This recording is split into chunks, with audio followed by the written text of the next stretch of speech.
So, we'll call the meeting to order, and any amendments or additions to the, Not that I'm aware of. Pat, anything else? No?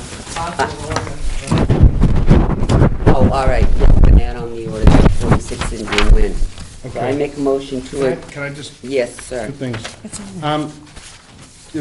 Had some correspondence with the Crosby family, so there's a question about some land that they want to gift, so I just want to talk to the commission about that for a minute. We'll have that. Okay. And,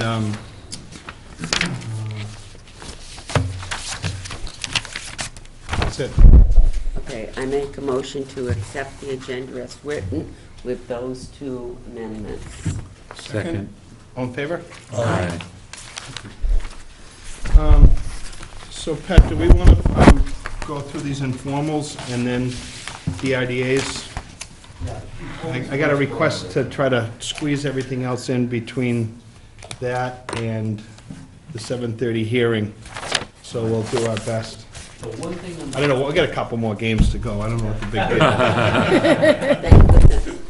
Frank, on the first informal on 136 Indian Trail, an abutter couldn't make it, so I passed that something as into the record, Okay, and I think it's in my office, so if we want to start discussing, I can make a copy of it anyway. okay.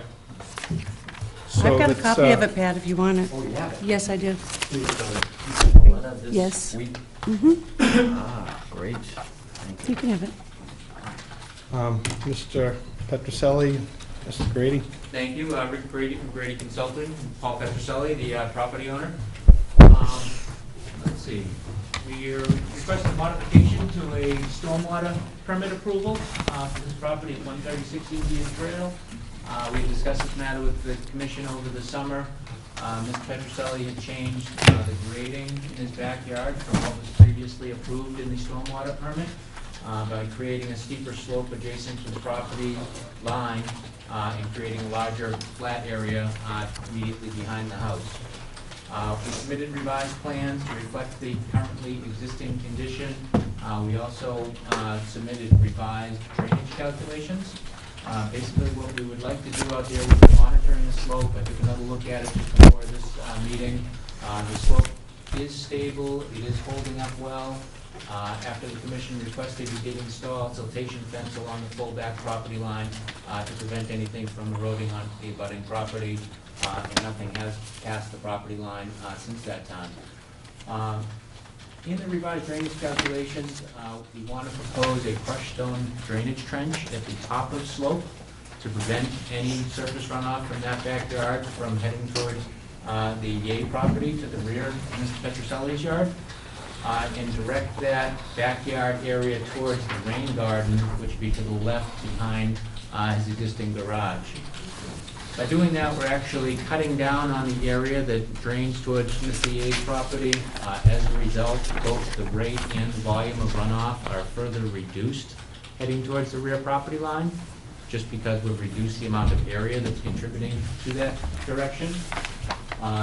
The area that was heading in that direction from the backyard will be collected by that 2 foot by 2 foot by 2 foot rip-wrap swale at the top of the slope and directed towards the rain garden to the left for infiltration. We've submitted drainage calculations to show those areas will reduce the runoff towards the rear property line. Again, the slope is stable, although construction has not been completed. Mr. Petroselli has expressed that he is anxious to finish landscaping that area and make it more attractive for the abutters to the rear. So with that, we respectfully request that the commission approve a modification to the stormwater permit. Well, why don't you go ahead, and I'll read this as if the person were in the room. Okay. The problem that I have really with how the grading was done out there, that it goes out straight where originally it was a nice slope there. There's no vegetation on it. I don't really know how you're going to vegetate it. You got all that blasted rock mixed in there. And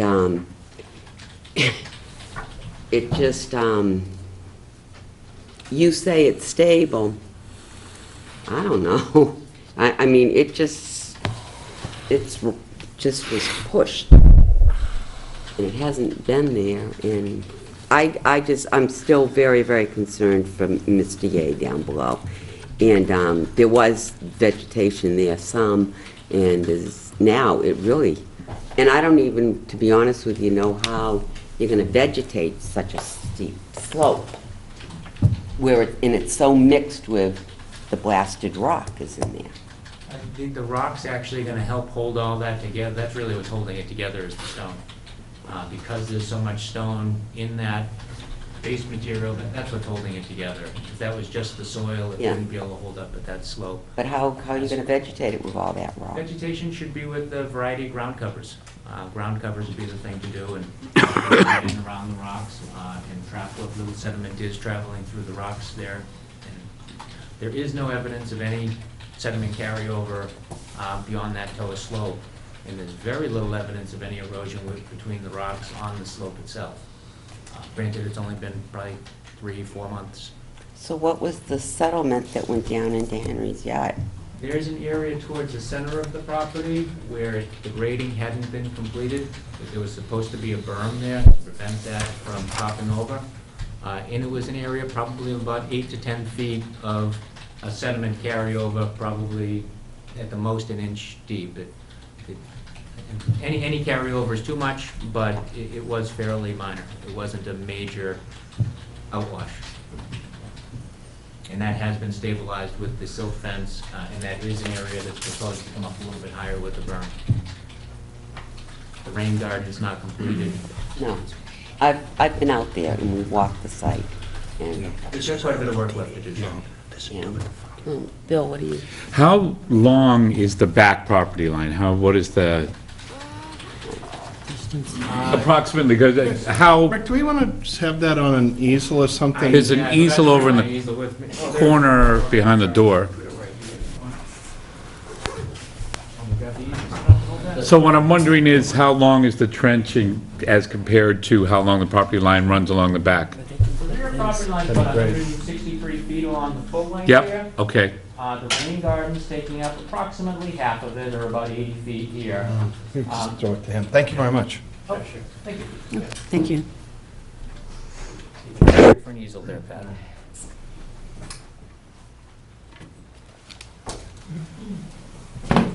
Sorry. So the interceptor trench that we're talking about at the top of the slope, we proposed it starting in this area here along the side lot line. This is a 20 scale, so it's coming back about 60 feet and over about 60 feet along the back area here, where it will then be able to discharge through some riprap down into the rain garden. And in this area here is where the sediment carryover was onto the abutting property to the rear. That grade still needs to come up about 18 inches in that area to prevent that from happening again in the future. So that's roughly 120 feet out of 160 feet-ish? Yes. Roughly. That's right. And basically, anywhere where that slope is steep heading down towards the back property line, we want to capture any runoff at the top of that slope to protect the slope. By diverting that runoff away from the top of the slope, we're going to have less runoff heading down that steep slope and potentially erode. Thank you. Richard? You say it's stable. I guess my very rudimentary concern is, and you said it's 3 or 4 months, it's been a very dry 3 or 4 months. We just haven't had much rain. There's no real proof to say that. Would that be accurate? Yes. Yeah. So it's still, to me, it's still a concern. Yeah. That's my big one for now. Paul?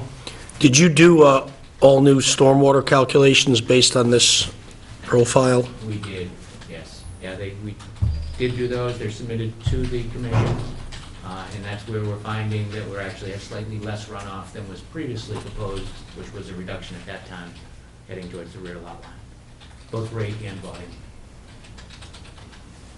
Lisa? I don't have any questions. Pat, do you want to? Yeah, I think, I mean, this plan may work, the calculations might cover the stormwater, but First of all, we have no way of knowing that. I mean, my first thought would be we'd have to get someone in to verify this and to look at the numbers. There were a lot of trees taken down on the back right corner, and the slope has changed greatly back here. So it's a lot more filled. There's a lot of stormwater issues with this that need to be accounted for. And this plan with the trench and the crushed stone may do that, but I think we need to figure it out. Also, it's not just part of the stormwater bylaw. This falls under the Wetland Protection Act because there's an open order of conditions. And changing of slopes and stormwater could impact what the treatment wetland can do. So there's a lot going on there that we need to get answers for. I mean, I don't doubt that you've calculated the numbers, but I think we need to know. And it's not just based on the butter issues. It's based on, you know, stormwater being captured on the site and not changing and stuff. Do you have their folder, or do you have the plan that was submitted, the proposed plan, the original plan? Yes, I do. Or the accepted plan? I do want to point out that the area that was changed is probably almost 150 to 200 feet from the wetland. It's definitely a part of the property that is not within the buffer zone to the wetland that's across the street.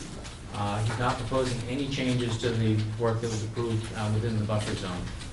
That's why I believe that we're really just requesting this under the stormwater bylaw. We're not requesting any changes to the. Right, but you understand that when a parcel comes in that has a filing with the Conservation Commission, and we wind up having the jurisdiction on the stormwater piece, otherwise you'd be doing this in front of the planning board. Right, which is why we're here for the stormwater piece. Right, but if you weren't, you'd be doing it in front of the planning board. It'd be the So it's same. within the jurisdiction, the lot is within the jurisdiction. Of the stormwater bylaw. And of conservation. Right. Under wetland protection. Is there much change, Rick, or any changes in the wetlands area than was originally proposed? No changes proposed on that. That wetland was across the street on Indian Trail here. Mhm. The buffer zone for that wetland falls approximately on this triangle of the property. And they were creating a rain garden in the front of, as well, correct? Between the two Yeah. trees. So that's still, That's in the still plan. yes. why don't you just, I don't know if you can just kind of hang that. So, Might even be able to put it side by side for you. Yeah. A little more effective.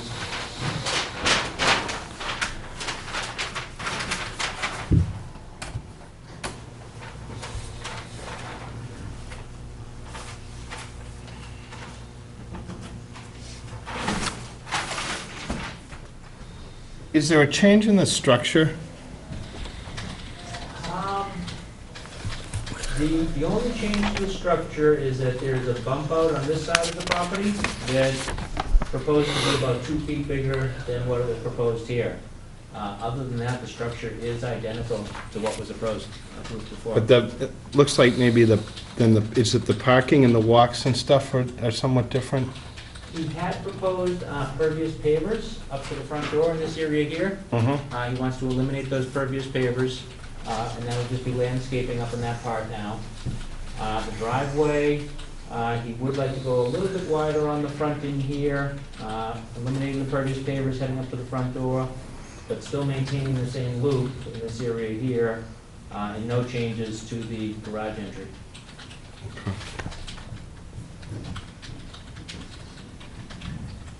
You don't have any, didn't indicate any trees, that triangle, the corner that now has more fill in it, in in the original plan, you don't have any? We did not locate any individual trees back in that area. Okay. There's a tree line that shows Right. 15, 20 feet of trees in the back, which comes into the stormwater calculation. So with those being eliminated, you have to make it up somewhere, and this way might do it, but without a review, we'll never know. Rick, just for the benefit of the commission members, can you just point where the toe of the slope would have been in the proposed plan? There really wasn't much of a toe of a slope on the proposed plan previously.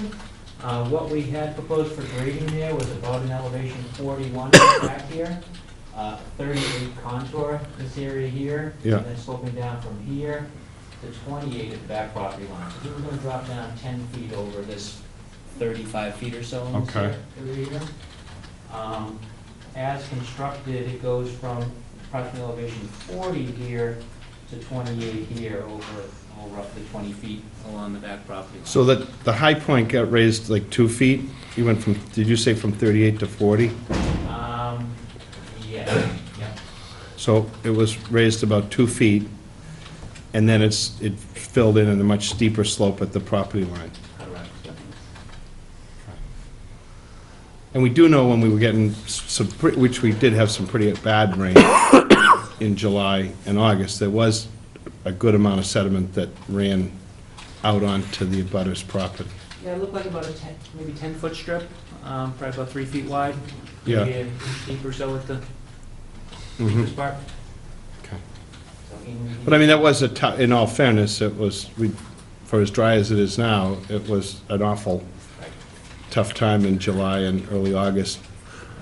And over the years, for some of the washouts that we've seen with the rain that we had for a Mhm. half-constructed site, I mean, certainly wasn't the worst that we've seen. Okay.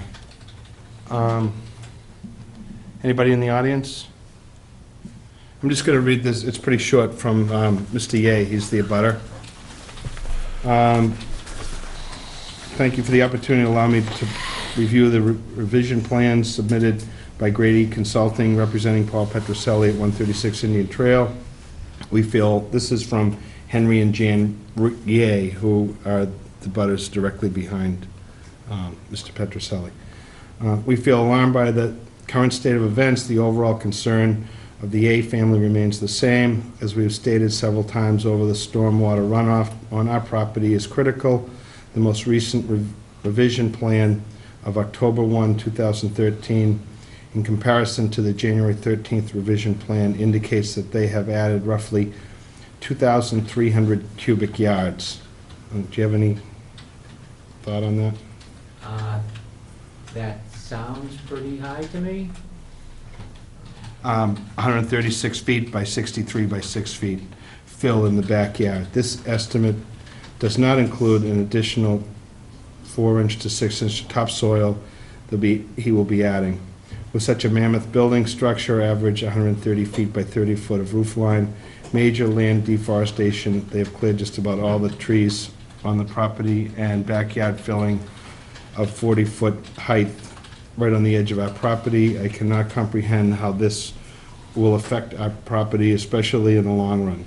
The June storm we had was a solid evidence of what may happen in the future. Also, as you may record, the roof on 136 Indian Trail wasn't even up at the time. Paul Petroselli should scale back his backyard filled to where it was originally proposed in the July 13, 2013 revision plan, and also build a retaining wall on his property to prevent future storm water runoff. The current situation is extremely disturbing and poses a threat to our backyard, foundation, and house. With so much deforestation, structural expansion from 60 by 24 originally proposed foundation to 130 by 30. I don't remember the 60 by 24 plan, if that was an original.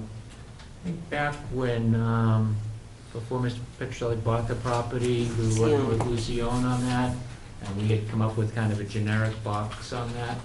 That when we received his plans, we resubmitted to the commission for this current plan. Current footprint and steep slope, 40-foot drop, less than 10-foot wide to our property. It could have a drastic impact on our 16 Wood Island property over time. I would appreciate Conservation Committee's corrective action to make a sensible and solid and sound recommendation to resolve our concerns. Thank you for your attention to this matter. Did you get a copy of this? We have. Okay, we'll get you a copy. So, that's the input from, What are we doing with the roof runoff? The roof drains will be collected through a series of downspouts and pipes and directed to an area of crushed stone below the garage floor. There's about 6 feet of crushed stone below the garage floor, which we're utilizing for infiltration. So it goes kind of down and left. Correct, yeah. So here's the garage area here where there's about 6 feet of crushed stone below the slab. And those pipes will come over here, connect to the crushed stone, as well as along the front and connecting into the crushed stone. So nothing's going backwards, No. theoretically? Right. Okay. And then there's an overflow from that crushed stone to the rain garden as well. So nothing will be directly discharged. So this is going on for a fairly long time, and I do recall, I mean, you came in when it was the Sion Hubble property, and you had that generic plan, which is quite a bit smaller. So we approved that, and did we do a stormwater at that time, or when you came back with a revised? Both times, yeah. We had to amend the stormwater on that because the house was quite a bit bigger, so it was generating more runoff that had to be taken into account in the calculation.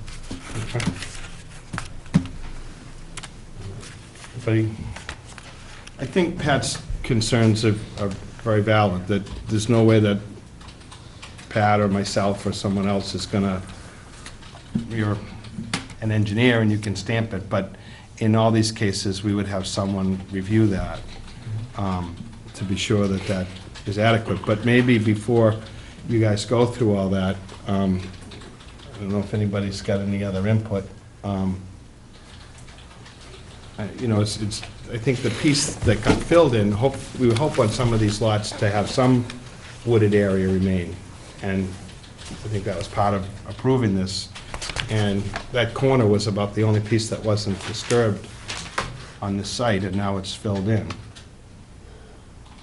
So I think, and you really aren't showing any sort of a planting plan at all here. Right, we haven't done a specific planting plan. You working with Sion? Yeah. Yeah, he's working with Sion Landscape on the planting plan. That's something that they could probably put together. I know he's anxious to get that, especially the slope, planted as soon as possible, because that is gonna Right. solidify the stabilization. Would the commission be okay with them proceeding at landscaping, especially that slope, at his own risk in order to get that stabilized? Obviously, if it does, that gives you a chance to be watching it while construction is being finished up, and if something doesn't work, then Yeah. obviously it's gotta be remedied. Well, I think the big piece there is at your own risk, because I can't say that this is gonna be the end run. And I mean, I see where you're going with trying to intercept the water at the top, and if it doesn't run over the edge, in theory, but I'm not an engineer to say that that's a good plan. And I think it's important that we see vegetation and stuff replaced as well. You know, we accepted a plan that kept some of that in place, so. Just had another comment from a procedural point of view. I mean, this is a request to review a revised plan. And usually that is, you know, the footing on your deck is gonna be here instead of here, and it's usually pretty minor. But for a significant change to a project, it really does require an amendment with a butter notification and newspaper and everything. I mean, if this is considered significant change, amount of fill and requiring an engineering review, you know, butters have the right to hear about it and comment on it. So, I mean, we asked to see the plans just to see if it could be done so that it would capture the stormwater, but this is more than a deck footing.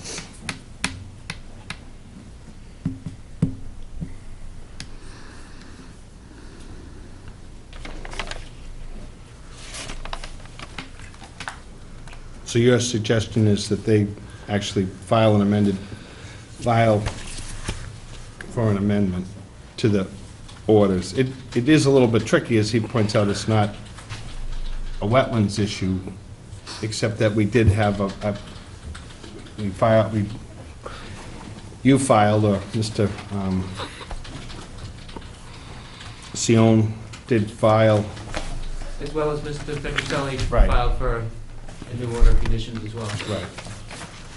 Right, on that, the pocket wetland or the rain garden doesn't work because the slope is different or the amount of water has changed a lot. That's within our jurisdiction. Right. So it is you know, it's stormwater, but it is wetland protection. And that's what triggers notice of intent, amendments, revised plans, those things. Okay.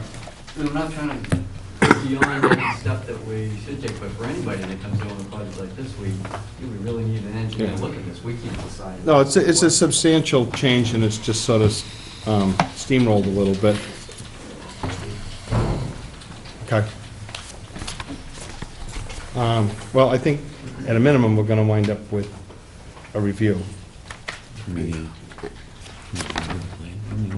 And we need a planning plan to go with that. But I think what we want to do is anything that you're going to do, we should have in that sort of format. Okay? We did submit a cover letter with this requesting an amendment to the stormwater permit. Okay. So that is part of what we submitted. Okay. So whose responsibility is to notify abutters? There. I mean, I think we should talk about the engineering piece and then to see if maybe there's a possibility of doing a revised plan if an engineer comes in and says, gee, this is gonna work fine. But maybe it does require amendment. I think that we need to think about that. Right. I guess I'm trying to, I realize they created this issue. I'm just trying to avoid an extra step on their end.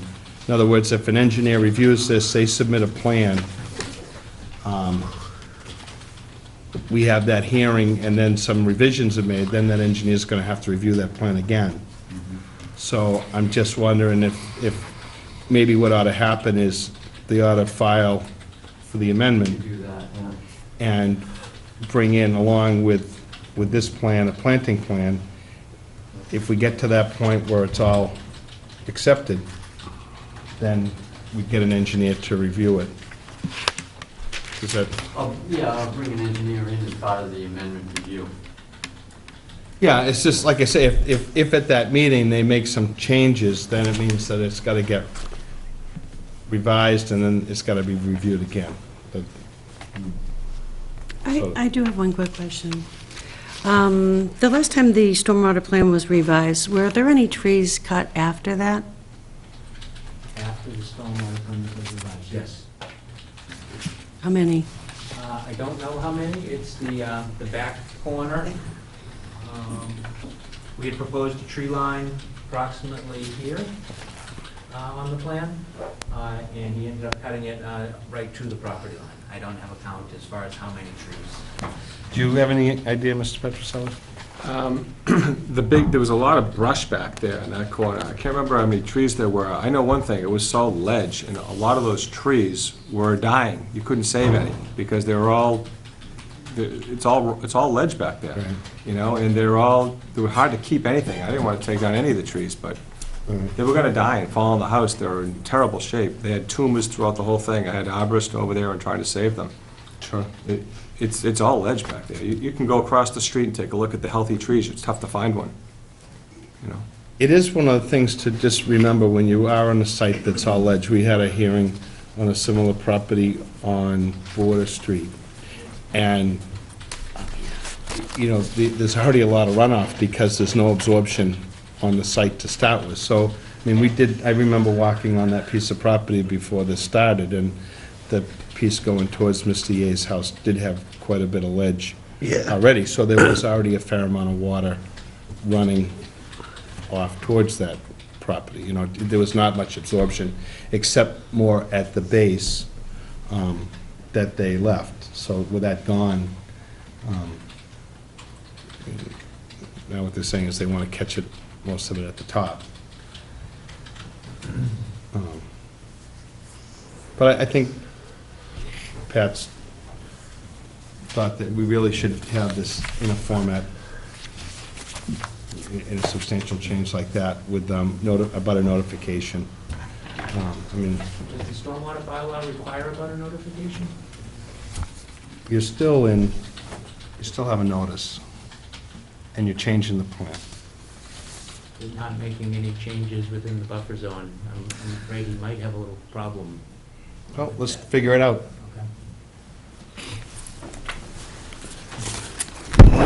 Okay. I don't think we're the ones that have the problem. Right, we can also check with town council for, but if there's an open order conditions and they say, well, stormwater bylaw overrides that, then I'll let you know, but. Yeah, it's my understanding that there are two separate regulations. One is the Wetlands Protection Act and Wetland Bylaw.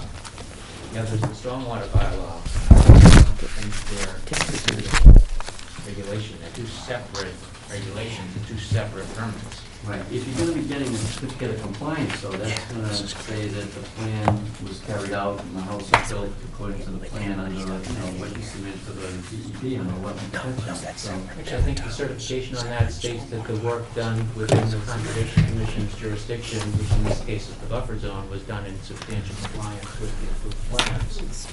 And no changes are proposed within. Especially if we can say that the it buffer goes to zone. Except for the pocket wetland or the rain garden there it's located, it might even be within 50. And if you change the whole water regime on the site, it could, that's one of the water options. Are you talking about the rain garden behind the garage? There's supposed to be one up front, I believe, too, right? The one outside the buffer. Not outside the 100, I don't think. It is. Can I ask this, when we had these hearings for this, all the people around that house were notified of these of this plan? And then, just for the Hubble's seal on the property, and then Mr. Petroselli did it again. So all the neighbors had an opportunity to look at that. So, there's significant changes here, and I don't know that either the abutter to the right or the left is aware of these issues. Do you know that? I believe they are. I know that they're very friendly with the yays, so I have to assume that they are. Well, I think they need to be afforded that same opportunity to know that these changes are made and the way that they're being done. Steve? The bylaw does require notification in the newspaper 7 days in advance. The stormwater bylaw? All right. So do we want to, oh, it's actually going to be a notification, so there's not even a continuance here at this point. But I think you should, Formal discussion, yeah. yeah. But I would get a planting plan going along with this. I mean, I don't see where this is impeding any work at this stage for Mr. Petroselli. I assume that he's continuing on with the construction of his house. Yes, yeah. And I'd love to get the grading going and finish all this work so we can get a driveway in and all that this winter, but the way things are going, it doesn't seem like it's going to happen. Right. I'd love to have it happen. I'd like to finish the rain garden and continue the work. Well, I don't know whether Until we you have a plan. Yeah, I don't know whether you can finish the front part or not, or whether you're gonna have to make it bigger. Again, I'm not an engineer to know that. So. Okay, All right, thank you. thank you.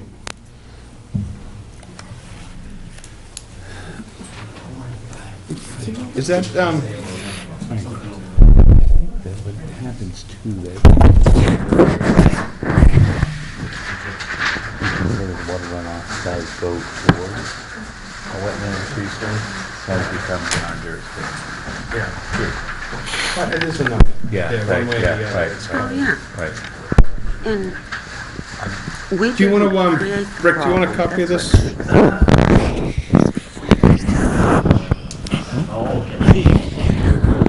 We've got, that was, I'm sorry, was that yours, Lisa? No. Okay.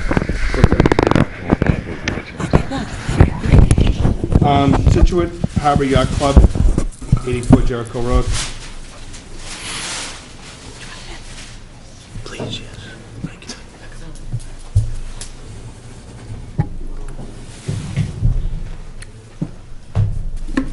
Good evening. Evening. But it may not be because I'm Peter Finnegan, and joining me, Frank Pupoy to my right. We're both from the Chicago Yacht Club Council, and our current Commodore Peter Fitzpatrick. We'd like to thank you for the opportunity to appear before you folks. And as many of you do know, we do have a existing open order of conditions that was issued in May of 2011. And that order has gone very well. We've got two schematics up there before and after, so we appreciate your support and all the work done. As part of our ongoing maintenance of the club, we realized, and after consulting many experts, we found out that our tennis courts need to be replaced. And we'd like to get that going as soon as possible. We believe this work is covered under the existing order, but we still want to be in front of you folks to keep you apprised of our activities. As you can see by the plan here, the location of the courts, these two courts, this is where they have been for many, many years.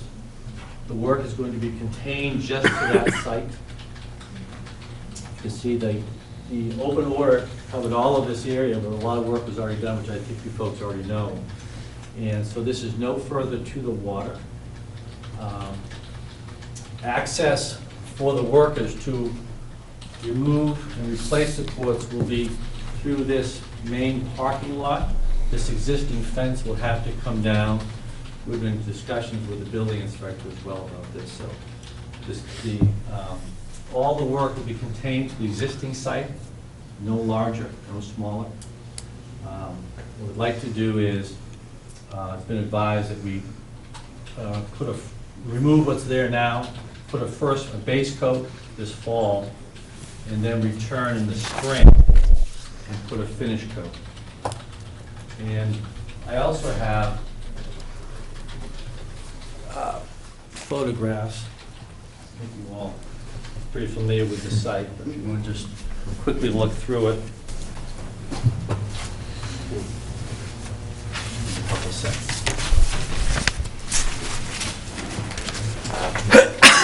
Those are just pictures showing the different, covering all of the space of the courts, as well as photographs 5 and 6. We found that there are some trees that have been there for a long, long time that unfortunately have reached their life, and there's some significant cracking, splitting. I'm not a arborist, I guess, but to give you the technical term. But I think it makes sense at this point, while we're doing all this work, to replace those, and to replace it like we've done with all the other plantings, to make sure that it's suitable, salt-tolerant planting. So we'd like to get that done as well. So again, in summation, it's replacing the existing courts, same space. We would work immediately, be sensitive to the asphalt in terms of this time of the year, be able to put down a first coat this fall, and then a finish coat in the spring, and put the same exact fence up that's there now. Any questions? Not really, you're doing everything exactly the same. Basically, all you're doing is gonna take all that out Yes, ma'am. and you move it. Yes. Don't put it in the house. No, exactly. And just resurface. That's it. I really don't have an issue with it. Standing order to have some kind of fence around it, and that goes to the water. It probably should put some sort of siltation, like a silt suck on the area that, Because it's going to be that close, yeah. Yeah. Reasonable, sure. Yeah. I think And it's the I went same out type there of and took a surface, look, too, and I that can you see put where down, that would right? run. Exact So- same. Yeah. Yep. Should be good. What's your question? All my question. Oh, sorry. No questions, no problem. You're going to replant some trees? You know, I can't tell you exactly what we're going to replant at this very moment, but what we'd like to do is consult with our members and you folks as well, and make sure we put something down that's appropriate for that area. Condition that, can we? Reasonable? They did a good They'd like to just say they're gonna do it, but they have to check with the beautification. That's exactly right. I'll get in trouble.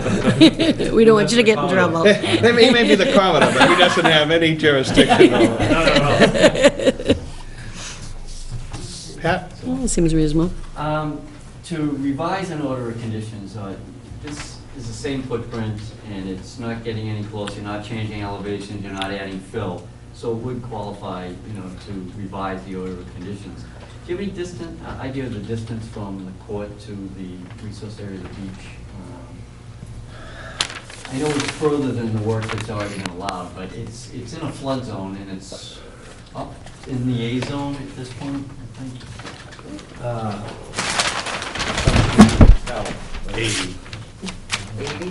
80? 80, yeah. It's on, I think it's on the plan.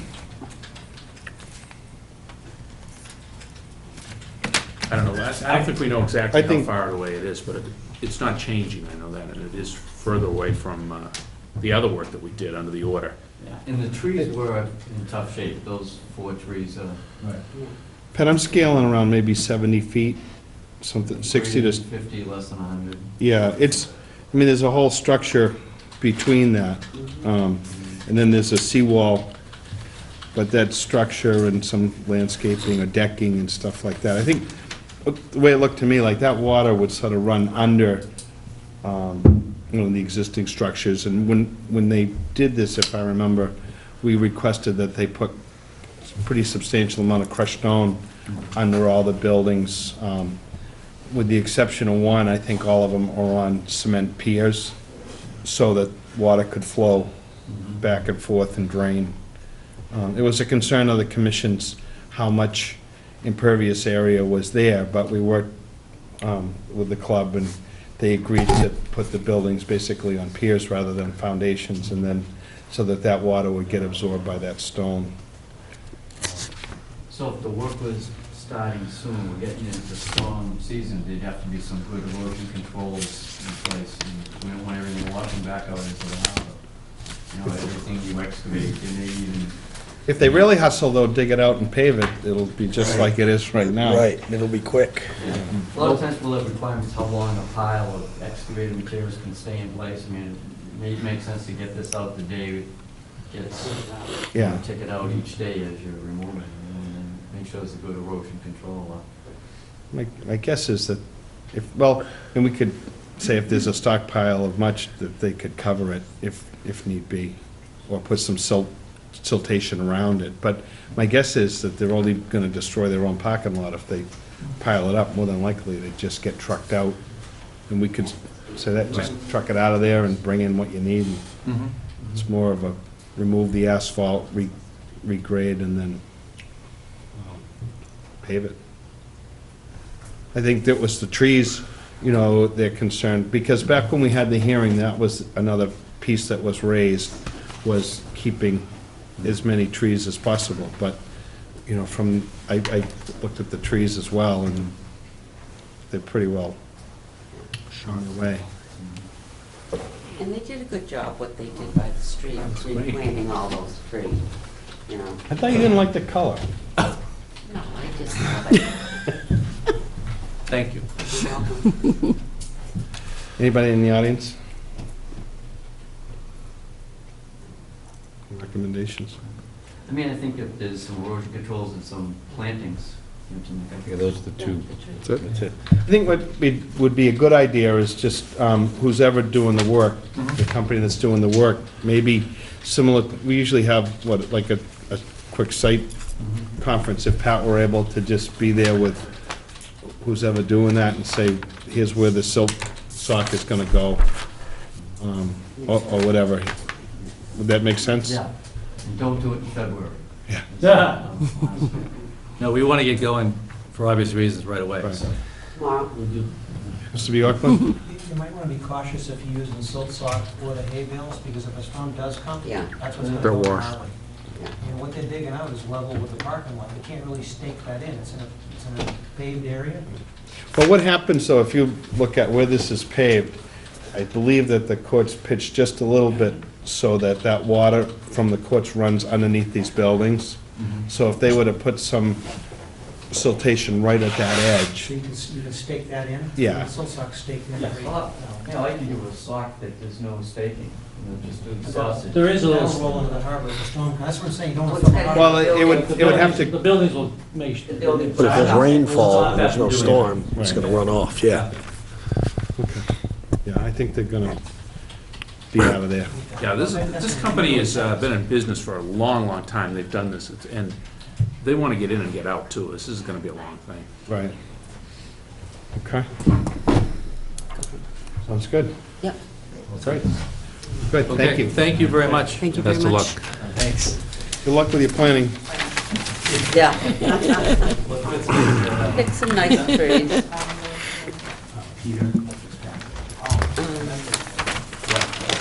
What are we gonna do here? Pat, I have a plan, I don't know if you have one or not, but we can put this one in their folder.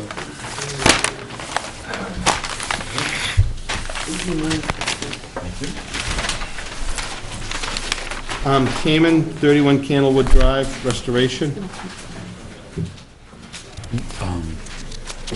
Frank, What's the we shouldn't go to the hearings. It's after 6:30. We'll get this one. Okay.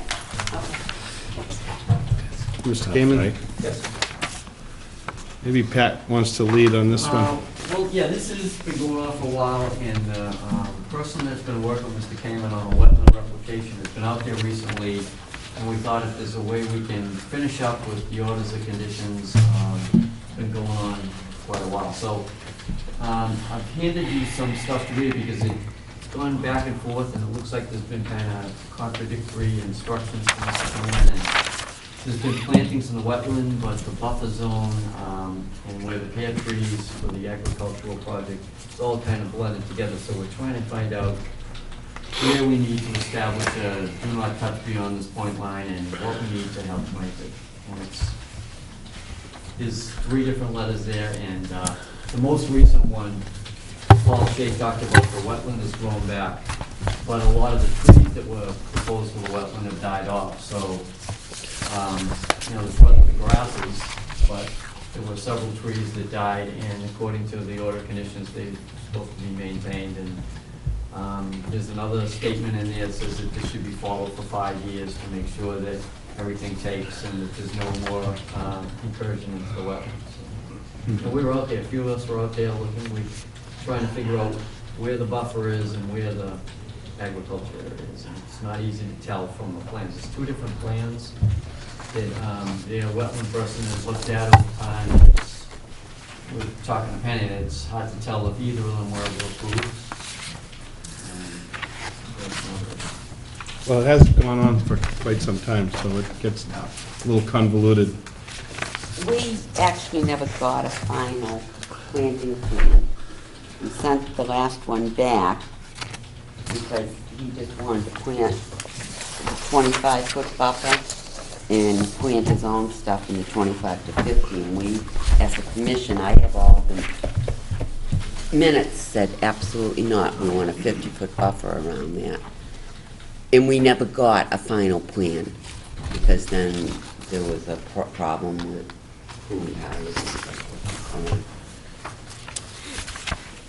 so I have the plan that the last plan we got, and basically the only change was, no, you can't plant from 25 to 50 with your pear trees. It all has to be the buffer. So from the wetlands to the 50-foot is supposed to be buffer zone plantings. Period. Where do you think we are, Mr. Kamen?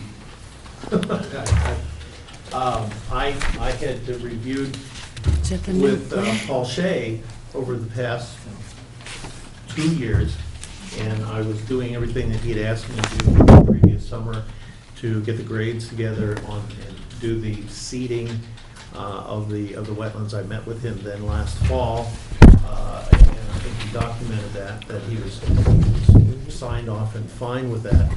I had seeded with the plants and mixes that Brad Holmes had recommended, and then he had also in his list of the order was about 121 trees. I think I ended up with planting 141 trees. But it was late in the season. It was at the end of October, 1st of November.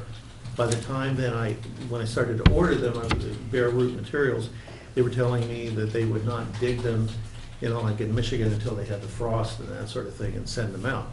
So by the time I received them, it was probably the 15th or later of November, which I planted them then. and it was going in around the area of Thanksgiving. So it was very late in the season for the bare root. By the springtime with the storms that we had, they were blowing this way and that way, because there's really not a lot of growth that they were able to stabilize themselves at that time of the year. So as a result, many of them did not make it. Many other ones would have the tops dead, and they sprouted at the base this summer. But then it's also been an issue with a little bit of how dry it's become this in the heat, that there's not a very good success rate at all. I think that we looked at it with Patrick and with Paul. And so the success rate there is pretty low, minimal. The time I met with Paul Shea in the springtime, I said, I'm going to take and, continue that slope, sort of grade at the upper area, and I was going to plant. He said, go ahead and plant. I indicated the planting. I kept 3 rows of pears, and some of them were close, about 25 feet from the vegetated area. He indicated to me that that was okay. We met back in there in September of this year. I think that Patrick was well. And he suggested that there's an area toward the woodlands that there's probably 45 feet or so that is open. He suggested doing the plantings that Brad had listed. I think, I don't have a list here with me, that to plant those this fall. His instructions to me at the time were completed by November 20th in the 40 feet and the 25, any of that, it undulates in terms of dimension. So I was going to take the plants, the trees that he had, and the shrubs, the wetland materials, and I'm in the process of ordering those, trying to bring those in and get them planted. They're not bare root. That's something makes sense, and Paul's sense was, go ahead and get it done this fall. The bare root things, if you want me to plant the bare root trees back in there, you may have seen the wetland, it's very dense. I can get in there, but I recommend that we wait until the springtime to do it. I'd like to get this done as well. Sure. But I don't think we're gonna have success again to do bare root things. Those are the ones that you planted them about this time last year and they died? Yes, exactly.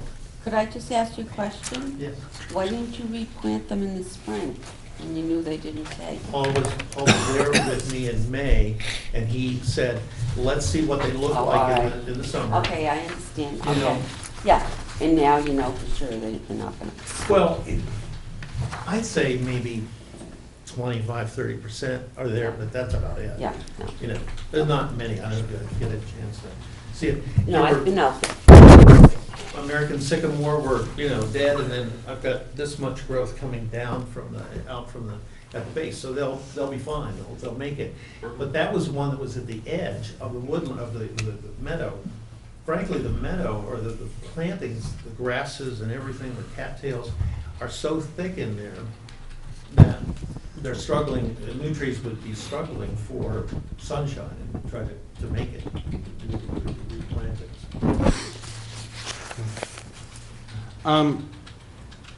This has changed both from his end, but also from us. I think this probably starts with Vinnie and goes to Paul. I've had a lot of. To Jim. Yeah.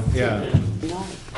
There's no document, though, that you can point in and say, here's what was required. There's a memorandum of decision from 2010, in order of conditions, but it was denied, and that was in 2011. And then there's the Paul Shea replication plan. So there's nothing saying here's what you need to do. But I think the biggest, correct me if I'm wrong, the biggest piece of this was the restoration of the wetlands, which has been pretty successful, with the exception of maybe some trees that we'd like to see grow.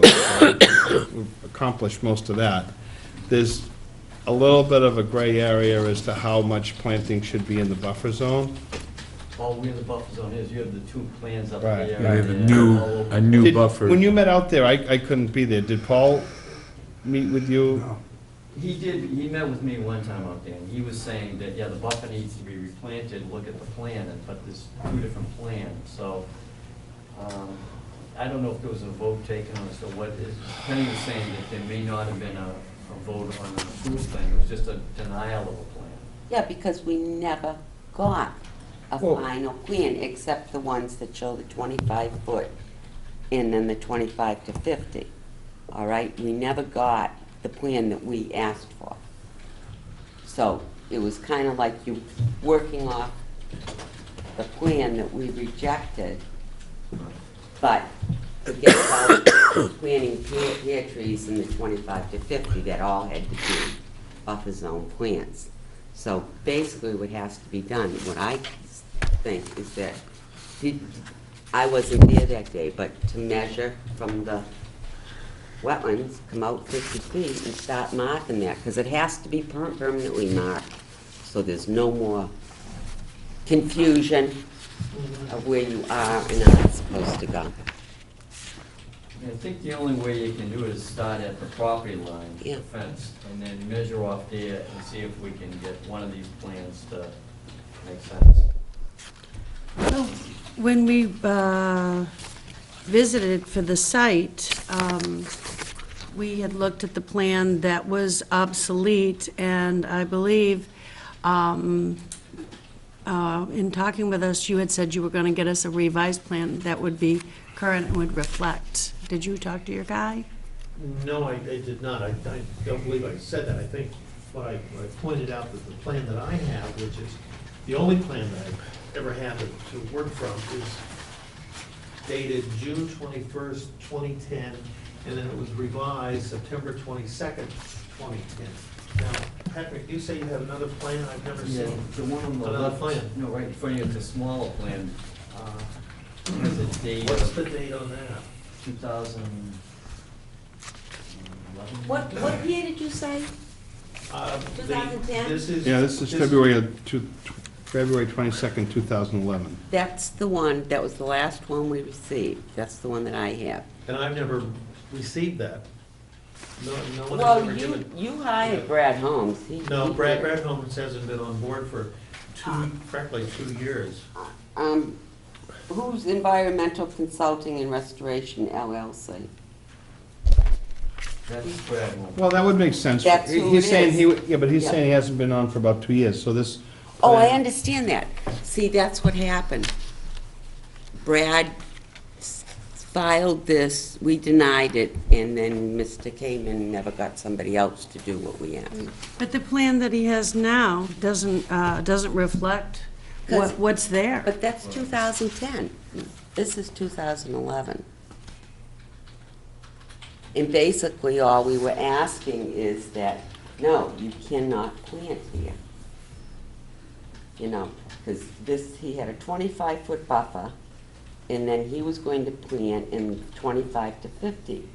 And I can pull the minutes, you can all read them, and we said, no, we want the 50-foot buffer.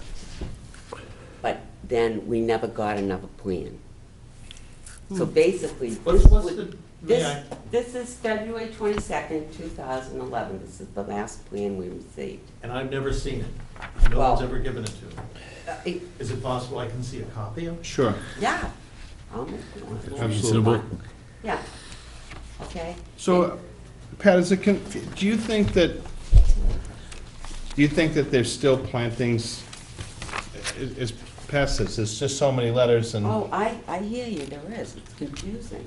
well, anyways, Bill? Well, I think that one of these letters says that the only thing that needs to get done, everything else is been improved. The only thing that needs to get done is some plantings in the buffer zone, correct? So all we have to do is establish where the hell the buffer zone is, and we go from there, And the right? whole 50, Is that's that, it.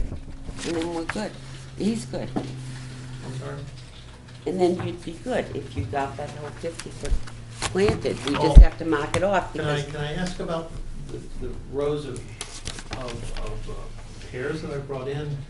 They're substantial material, and they're an expensive investment, and I was planting them under the auspice of Mr. Shea when he talked to me. Well, I'm not gonna get into that, because when I spoke to Mr. Shea, he said Well, that. Mr. Shea never told me no. well, We I have his think he letter, ran we that have a back. letter here from Mr. Shea to you But that that's says, after I sent him out there. okay, right, but this was in January of 2012. All right. And it says the 50-foot buffer zone area of the restored wetland will be replanted with native plant species approved by the commission immediately following the planting of the wetland. All required plantings within the BVW and the 50-foot buffer zone will be done in September of 2012. Yeah. So what are you looking for, Mr. Kim? Are you asking that you can plant trees in between the 25 and the 50? They're already there. They're already there. They're there. Well, Yeah, it's I that, planted those them. three rows. rows, right? I Yeah. planted them, I have 3 rows. I planted this summer. There's an area of this, that 50-foot buffer strip in one area down at the end, at the northwesterly end, is all existing plant materials that were there from 2000, year 2000 or so. And those are kind of, you've all agreed that those are grandfathered, and Paul Shea said those were fine, that's not an issue.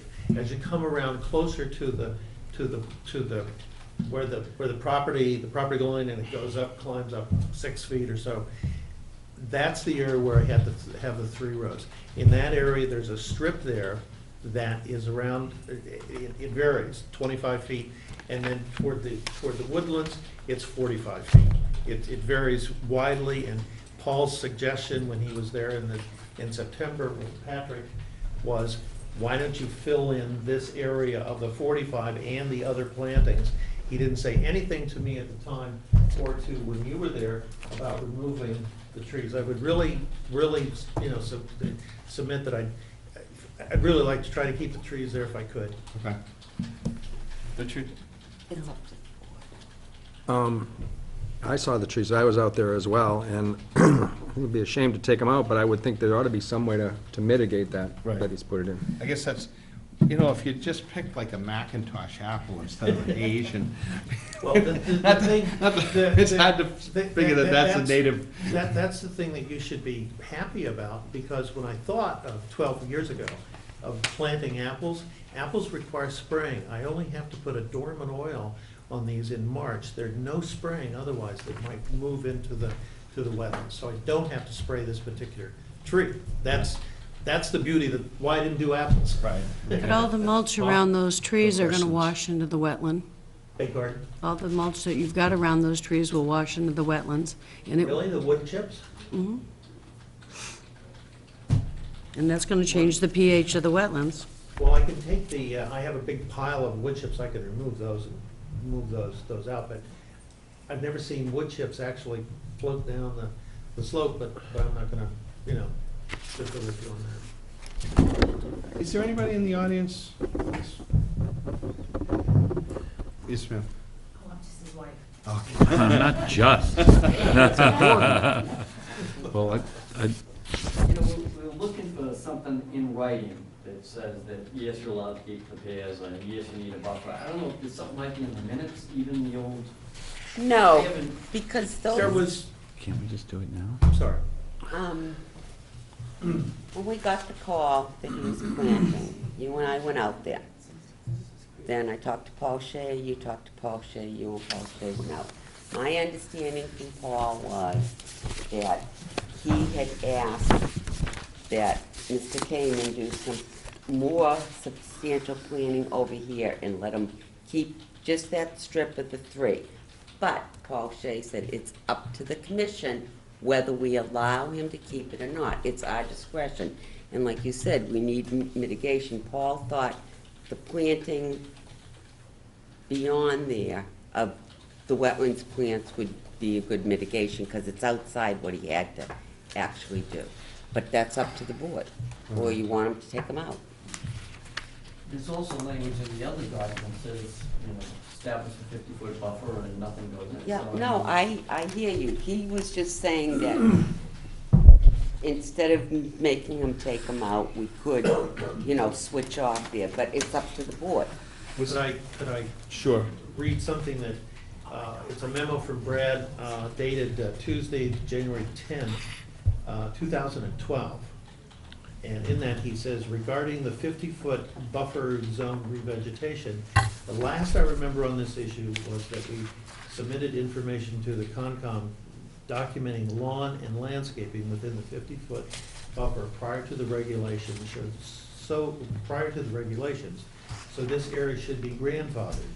I met with Paul Shea on this, and it was discussed that this could be reevaluated after the wetland was completed. There was never a final agreement. So from Brad's feeling, and I think that's why he, in this plan, maybe not the latest one, still the one I have to work with, he showed the existing trees. And I think that's where his sense of grandfathering came, that there were trees there. This plan needs to have those just shown as, or noted that they were removed a year ago. They're no longer there. And I think that's the comment that Brad had, and Paul, to me, when the meetings that I had with him and the times that I had, he was out there, he was always indicative in that he was flying with that, so. Can I just, I guess with everything that we have backing up here, Paul Shea is a consultant to the town.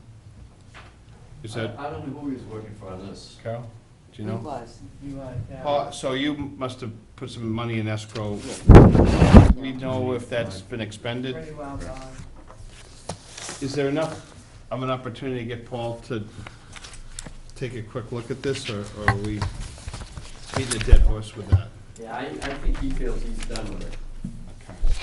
But, I mean, maybe we could make a recommendation to read through what we have with the file, the denied order of conditions, and then you could send me your comments, and then next meeting I could have something.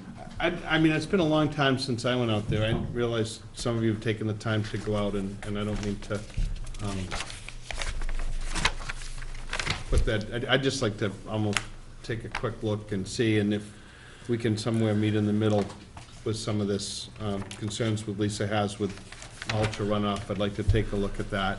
And then, but I know in many cases, we've kind of worked with agricultural pieces if they have, and I know that, you've tried to sort out that whole back piece, which I know was pretty costly to you, so not that we don't want to get this right, but I think if we could just take a look at that and see. So you're not ordering any material, at this point, you're, Should I will stop. well, if you think it's not going to work, No. The materials that I'm ordering were listed in Paul Shea's orders, and it of plantings within the 50-foot buffer. And I'm sorry that I thought I had it with me, I don't. There's a grouping of it seems like maybe it was 70 some odd trees and maybe or 70 shrubs. There's a mix of all wetland stuff. And that's what he recommended putting in. He had talked about the spacing and that sort of thing. That was the sort of thing that I was moving forward with Paul's recommendation in a phone conversation the other month to get this finished. He gave me a date of November 20th. Okay. And I really don't want to plant after that, even if they're regular, and these aren't bare root materials. but I would say that it's fair to continue to do any of the buffer restoration up until that time. That would be great. Okay. We'll take a look at it, and then we'll see if we can come to some resolution on that piece. Pear trees. All right? Beg your pardon? On the pear trees that those 3 rows. Okay. That's Okay. kind of, yeah. All right, great. We just want it clean, but Do you- clear to will the you market. maybe, Sorry? if you need a copy, Oh, I'd like a copy, if I could get a copy of that. Never seen it. yeah, I don't know if we have one tonight, but we'll take a look, all right? I don't think I want to give up anything here yet. Not that we don't need more papers in this.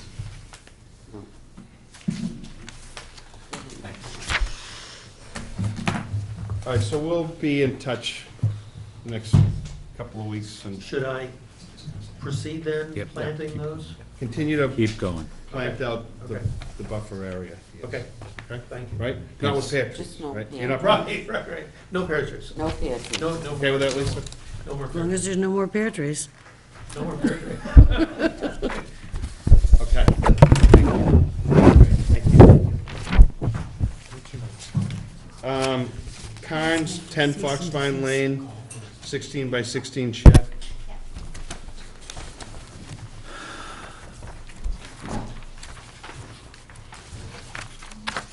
So how did we get to this point? So, I was aware there were some wetlands back there, so I was instructed by my, the shed company that we should start here, file a request for determination for applicability in connection with putting up the shed. It's 16 by 16 with 6 sonotubes. The original request was to put it in the right back corner of the yard.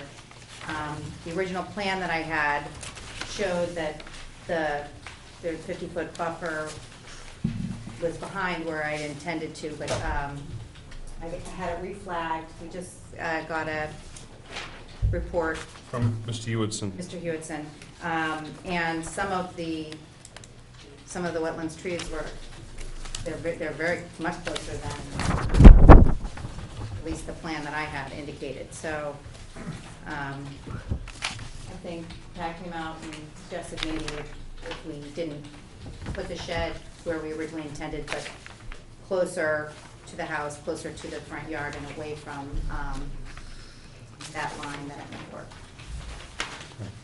Yeah, I went 50 feet off the closest flag, and it kind of lines up with the edge of the patio, and it would be a little closer to the house than they had intended, but it gets it out of. Yeah, So the new location for the shed is outside the 50. yeah.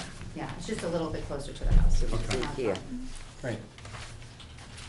All right, anybody with any see questions? it was there. Anybody in the audience?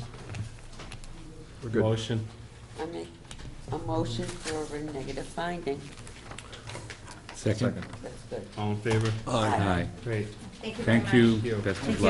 luck. We should locate those on a plan, so that Okay. when we close out, we know what we've approved. Okay. So we can- This is, Good do you have point. anything different than this? That was the only thing I had in my file. We haven't done any, until this latest flagging. It might be a Board of Health septic. Okay, Yeah, we- the more recent one. It's about a mile down the road. Thank you. Thank you. Thank you very much. Carpenter, 49 Seaside Road. On October 28th, 2000, let me just read this real quick. Sure. 6:15 meeting, Town Hall Central Conservation Commission will act on the request of Joel R. and Mary R. Carpenter for determination of applicability of Massachusetts Wetlands Protection Act and the Scituate wetland bylaws to anchor an existing 118-foot shed on sonotubes on property located at 49 Seaside Road. Abutters and other interested parties are invited to attend. Sure. Are you glad you came tonight? Well, I'm glad I'm sorry you guys have to stay so late. I don't know what, I kind of said it last, I can repeat it. We own property at 49 Seaside Road. There's a shed on the property, 118 square feet. In full disclosure, it was constructed by the guy I bought it from, not known to me at the time I agreed to buy the property without asking your permission first, which he should have. So I'm here requesting permission to anchor it in place, leave at least a foot underneath it for flood water. We moved in the day of Nemo, and the water flows down and under and kind of around the shed, and the water moved. In that day? Moved in that, yeah. Timing. Matt and I were there. Yeah, we stayed there that night. It was pretty exciting. Anyways, the shed it's just on block foundation, not attached. It got moved about a foot by the water, so we had to get it pushed back, but that's obviously not a sustainable way to leave it there, so. We want to put, what the engineer says is get 4 sonotubes and anchor it to the floor joists, make sure there's at least a foot underneath. And I think, Pat, John Cavanaro, I think talked to you and to the building inspector about that. Yeah, I talked to the building inspector. At first, we thought the utilities were in there, and we said, well, you're really gonna have to get that higher, put up on pilings, but it's a storage shed. I don't know if the height's as much an issue as something being in the resource area, so, but he did talk about securing it. Right.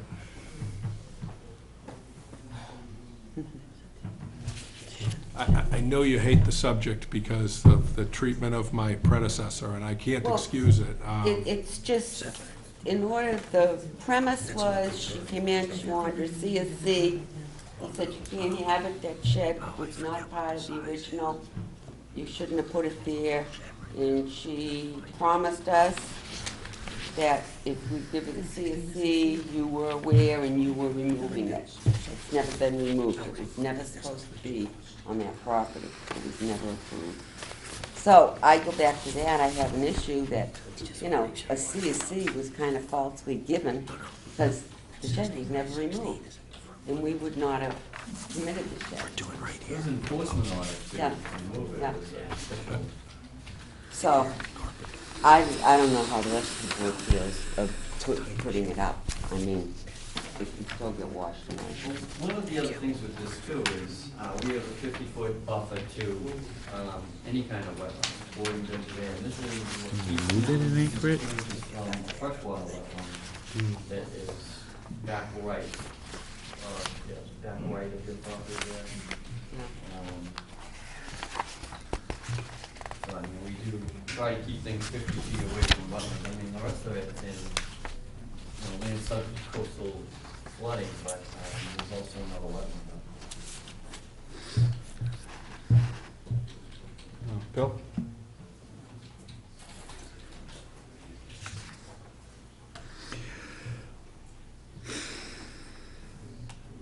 Can we move it? No.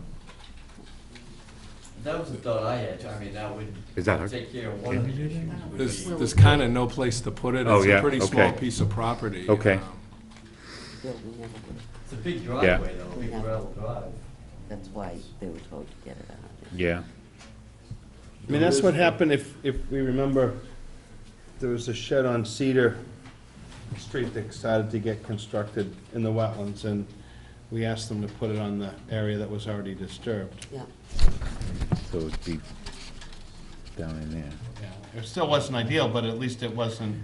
I'm not sure that that's their property down there. Oh. Yeah, The area right behind where the shed is, that's not your property, is it? No, no, Gravelly, that's, right behind belongs to the people next door, Joe and Betty That's what I thought, because I have been out there. Over to the side is Minahan, Yeah. and what looks like a big driveway, a very large portion of that is on Maureen Kavanaugh's property. Next, you know, the next one closer to Priscilla. We have an easement for access there, so I don't know where we would put it, to be honest. I understand the issue.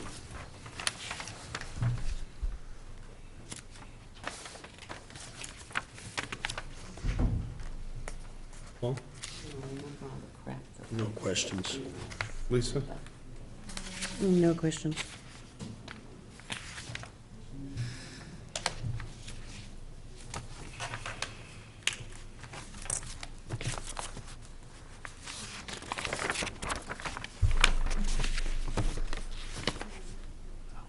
It's not something we Well, certainly that's what we've done before, is ask folks to get it out of it. I'm just trying to, I'm looking at your plot plan, there's a paver area, so all of that was all approved in the CFC, and the only thing that wasn't was the shed? Yes. They said, according to what I was told, there's a fence that, between us and the Crowell's property, that if it ever was knocked down, we would not be entitled to replace. Right, Stop. I remember that. Yeah, Yeah. I mean, those are things put in there. There's some boards out front too, where your front deck is, that they had put in to block the stones, and we asked those to come on too. Those are still there, although, because when Nemo came, they were completely covered with rocks. So I had to wait until I could get which just happened to Russ Totman, I'm putting his kids through college, moving rocks around.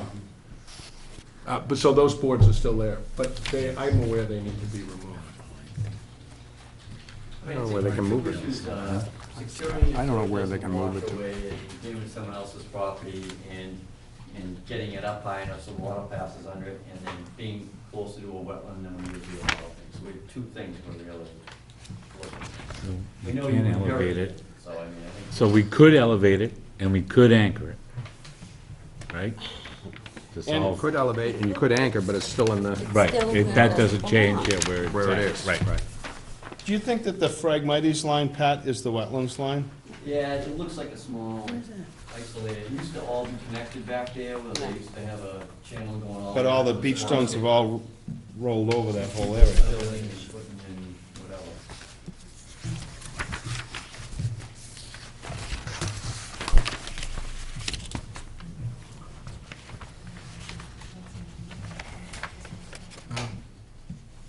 Would there be any opportunity to move the shed towards the driveway? Right now, it's 18 feet. If we look for 50, but we've given people the opportunity to put stuff like 25 feet away, which would mean that the shed would move like 7 feet towards the driveway. It would. You have that much room? You know, the problem is, the parking is pretty constrained there. Right. So, like, you can put 2 cars in the driveway and 2 behind if you have people over, and beyond that, you're on the neighbor's property. So if I push the shed back, now I'm gonna be parking in Mrs. Kavanaugh's driveway. Yeah.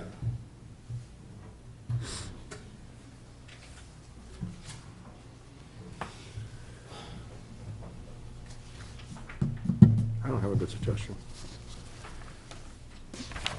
That's fully going to comply with what we need.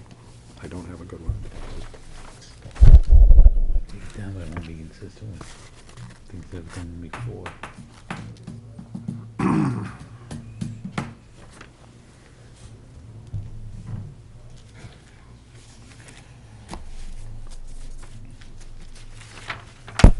It's already there. Right.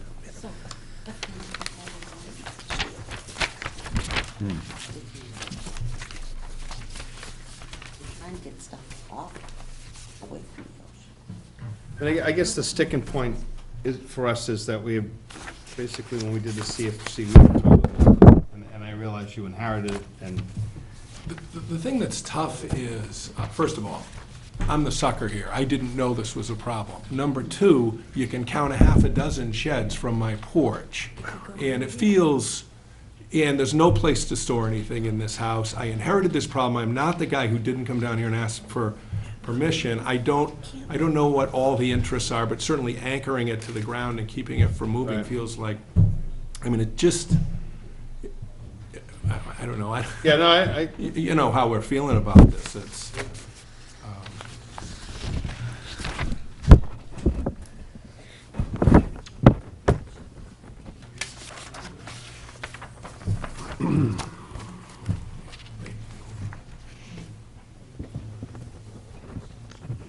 what do you think, Pat? I don't know, it's a tricky one. It's 2 different questions we're trying to figure out the answers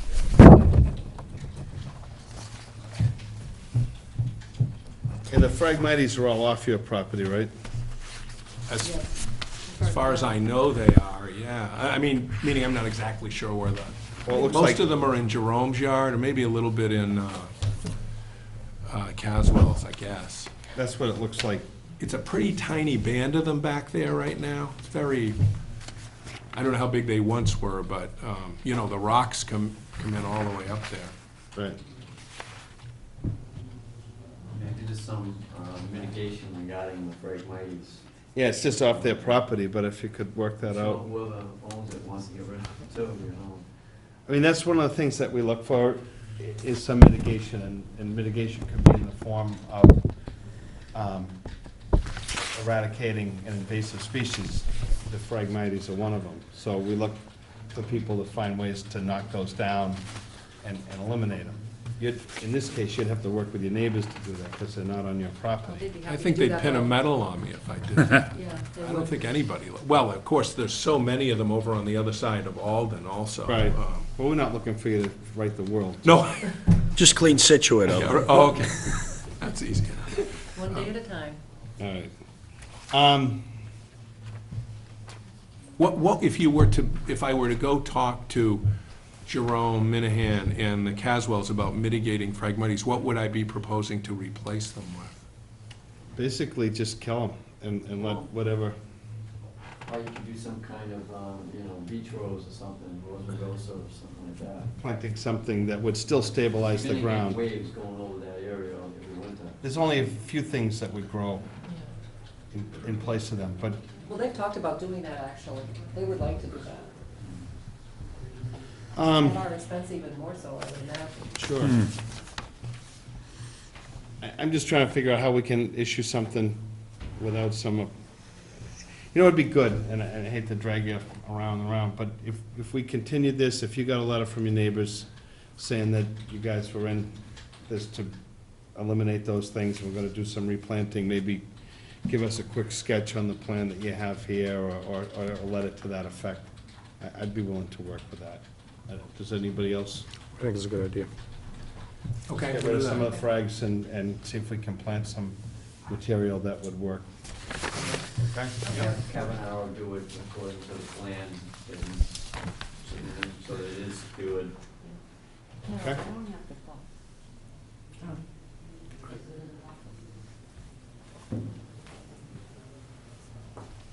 Our book that we keep our schedules on is missing. Oh. Give us a second here.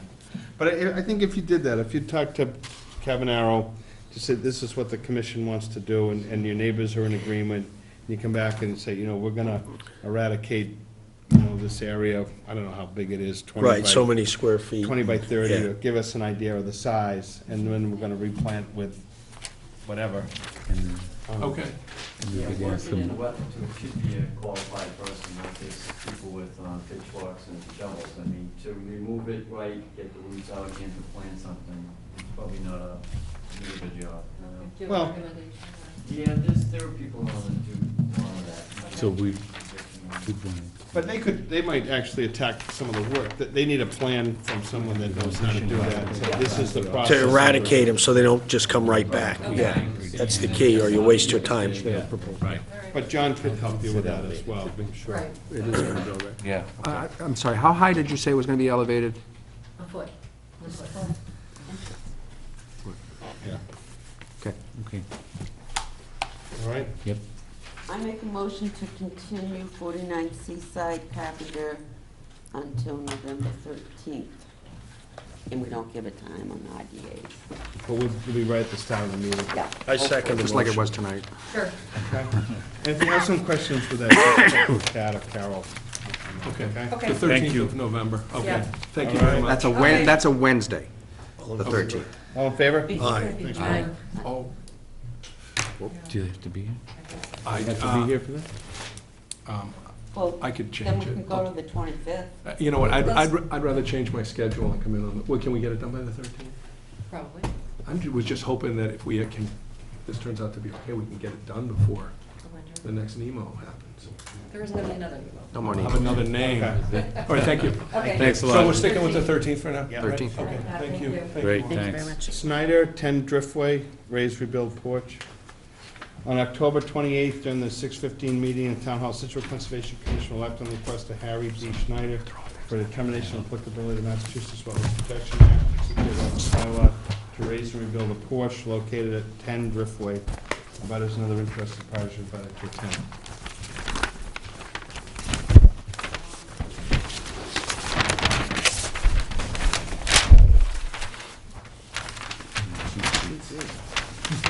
Yes, sir. Good evening. My name is Brad Bertolo from JC Engineering.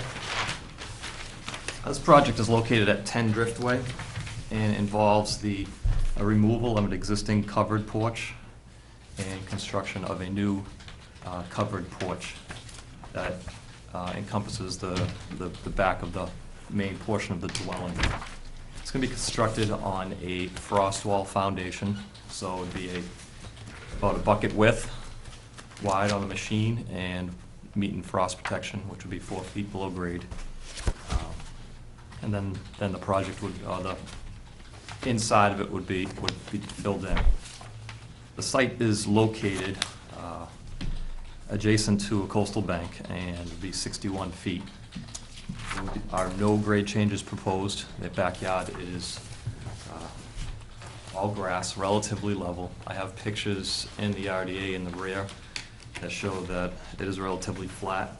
The pitch or the grade is to the south and west, so the existing surface runoff off the existing yard is actually running away from the top of the coastal bank. So there's not going to be any issues with stability problems with affecting the bank. Really straightforward project, if the board has any questions.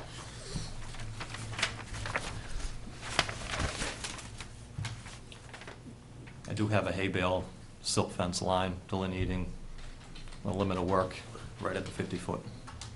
But you're out of the 50, the whole... The whole, everything's, yep. Yep. Closest portion of it is just that one corner is 60 feet. So you're taking down an existing, Portico. Putting a Take- little bit yeah. bigger one up. Yep. It's not that much bigger. Covered but not enclosed, is that right? Correct. I have details in the back of the application as well from the architects that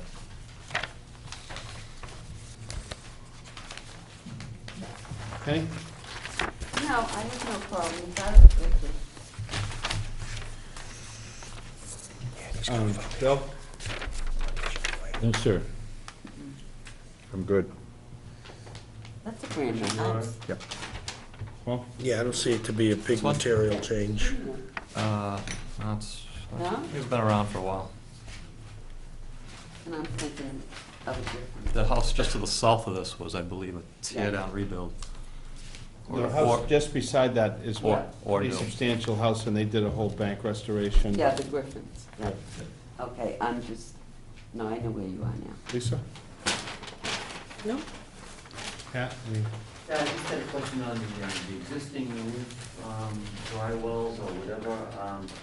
You know, they're putting more water closer to the bank is not a good idea, so if there was a way to direct it more to the side. They have, currently there are, you can kind of see them on the pictures, the gutter downspouts tie into some type of system on the ground.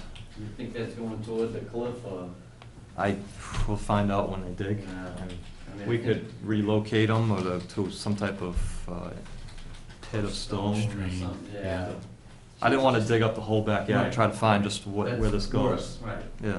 But I know with the building commission, we talked about, making sure that we can get water in the other direction away from the cliff. Yeah. Well, fortunately, the yard, everything is, Yeah. Yeah, and you're gonna be digging right next to those for the foundation, so you're gonna be in there anyway. yeah, where they end up going, they could be beyond the limits of the actual work, so. Right.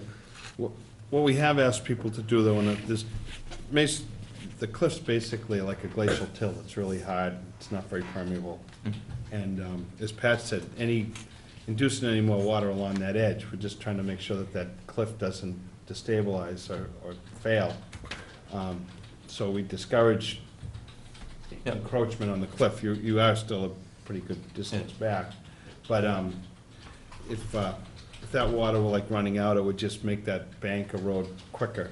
Well, that's what I was saying, that the grade of the yard, we're not touching it, pitches away from the slope. So any water that, say, they connect into these existing It's dry gonna shed wells, back. and it's a larger rainstorm, and they kind of overflow in the yard, it's gonna kind of pitch to the south Yeah. of the property, Yeah. and kind of pool up in the yard in that area. So it's not gonna drain and affect the Towards the stability of the cliff at bank, all. yes. Okay. Along with that too, you probably don't need a set of hay bales, for this one. You could get by with a silt fence or something. Okay. Whatever's, just, it's a good idea to have a limit of work there, but Yeah. if it was a silt fence around the hay bales, that would be fine. Okay. Anybody in the audience? Motion? I make a motion for a -2 or 3? 3. 0.5. Second? We don't- All in favor? Aye. Aye. Thank you. 46 Indian Wind Drive, 12 by 18 garage, permeable driveway. We already did this, right? It's- I believe this is just a continuous. The determination letter just today by email from National Heritage, Oh, good. and that was no impact. The project closes, no impact. Yeah, the You planning said no plan- impact? No impact. Yeah. And I have copies if you want. Okay. And you have some planting, Yeah, A lot yeah. of plans. Yeah, Steve Ivis put it together, I believe he had it to Pat probably a week ago. We can close. There was, must have been about 12 plants, maybe, 10, 12. 14 plants. What? Yep. It's a 3.3 ratio to the area that's within the buffer on the project. Huh? It was emailed to me. Okay. So unless, Penny, any thoughts? no, we're ready to close. Let's go. Good. Good. Good. That's it. Anything else? Anybody in the audience? Okay, motion to I close. make a motion to close. Second. Second. All in favor? Aye. Do we have orders for this? Yeah. Yeah. Okay, so we'll do those at the end of the meeting. Thank you. Okay. Thank you. Thank you Thank very you. much. Carbone, 25 Townway Extension, install footings. There he is. He's got his cards. God, you made it. There we go. You made it. And this weather's holding out for you? Hey, they just want to get it done. You know what it's like. It could be gone next month, the whole beach. Such an optimist. You I never didn't think we know. were ever gonna see him again. He's like that last time. He's like, that's it. It won't get No, done. I know the wheels of progress grind has seededly slow. Hey, whoever thought that place would be sitting here after the blizzard of 78? That's true. I built one there that isn't, so. No. Every one that I worked on is still sitting there except for the ones that sold out. And they just want it for their grandkids. Now it's the, it's the grandkids spend the summer. So, remind me what we're doing here? He's replacing Footings. some footings Right, And a pile. and a And- pile. and we And the pushed only thing that it, happened is that he didn't have his cards. He didn't have his cards with him, but everything's So now everybody's fine. But now we can play tonight. Okay. He's got the cards. Okay, so Gotcha. we can close it. As soon as everybody else is gone, we'll set them up and play. Sounds good. Get out of here for the game. I'm all set. We can Okay. play the cards. Anybody else? Pat? Good. Anybody in the audience? I make a motion to close. Second? Second. Yeah. Okay, what are my conditions? Be good, play nice. You're gonna get some orders tonight. Okay. Yeah, you're on for orders, Okay. road orders. So at the end of the Okay. night. Thank you. thank Sit you. over here. Thanks, Lon. Thank you. Can't get them tonight. Did we, are we pushing? You can't get them tonight. You can pick them up tomorrow. Okay. Okay. Okay. It's gonna be I mean, there's not gonna be anything Just on the there. standard stuff. Yeah. No, like I said, I'm just taking a small rubber craft machine, take it, the same material that's going in the same order it It's came gonna out. tell you to put a sign up, it's gonna tell you to talk to Pat before the, Okay, very good. I'll get it from Rick tomorrow. Yeah, Thank you, guys. okay. Thanks again. Okay, I thank you all. thank you. Lapsley, 27 Rebecca Road.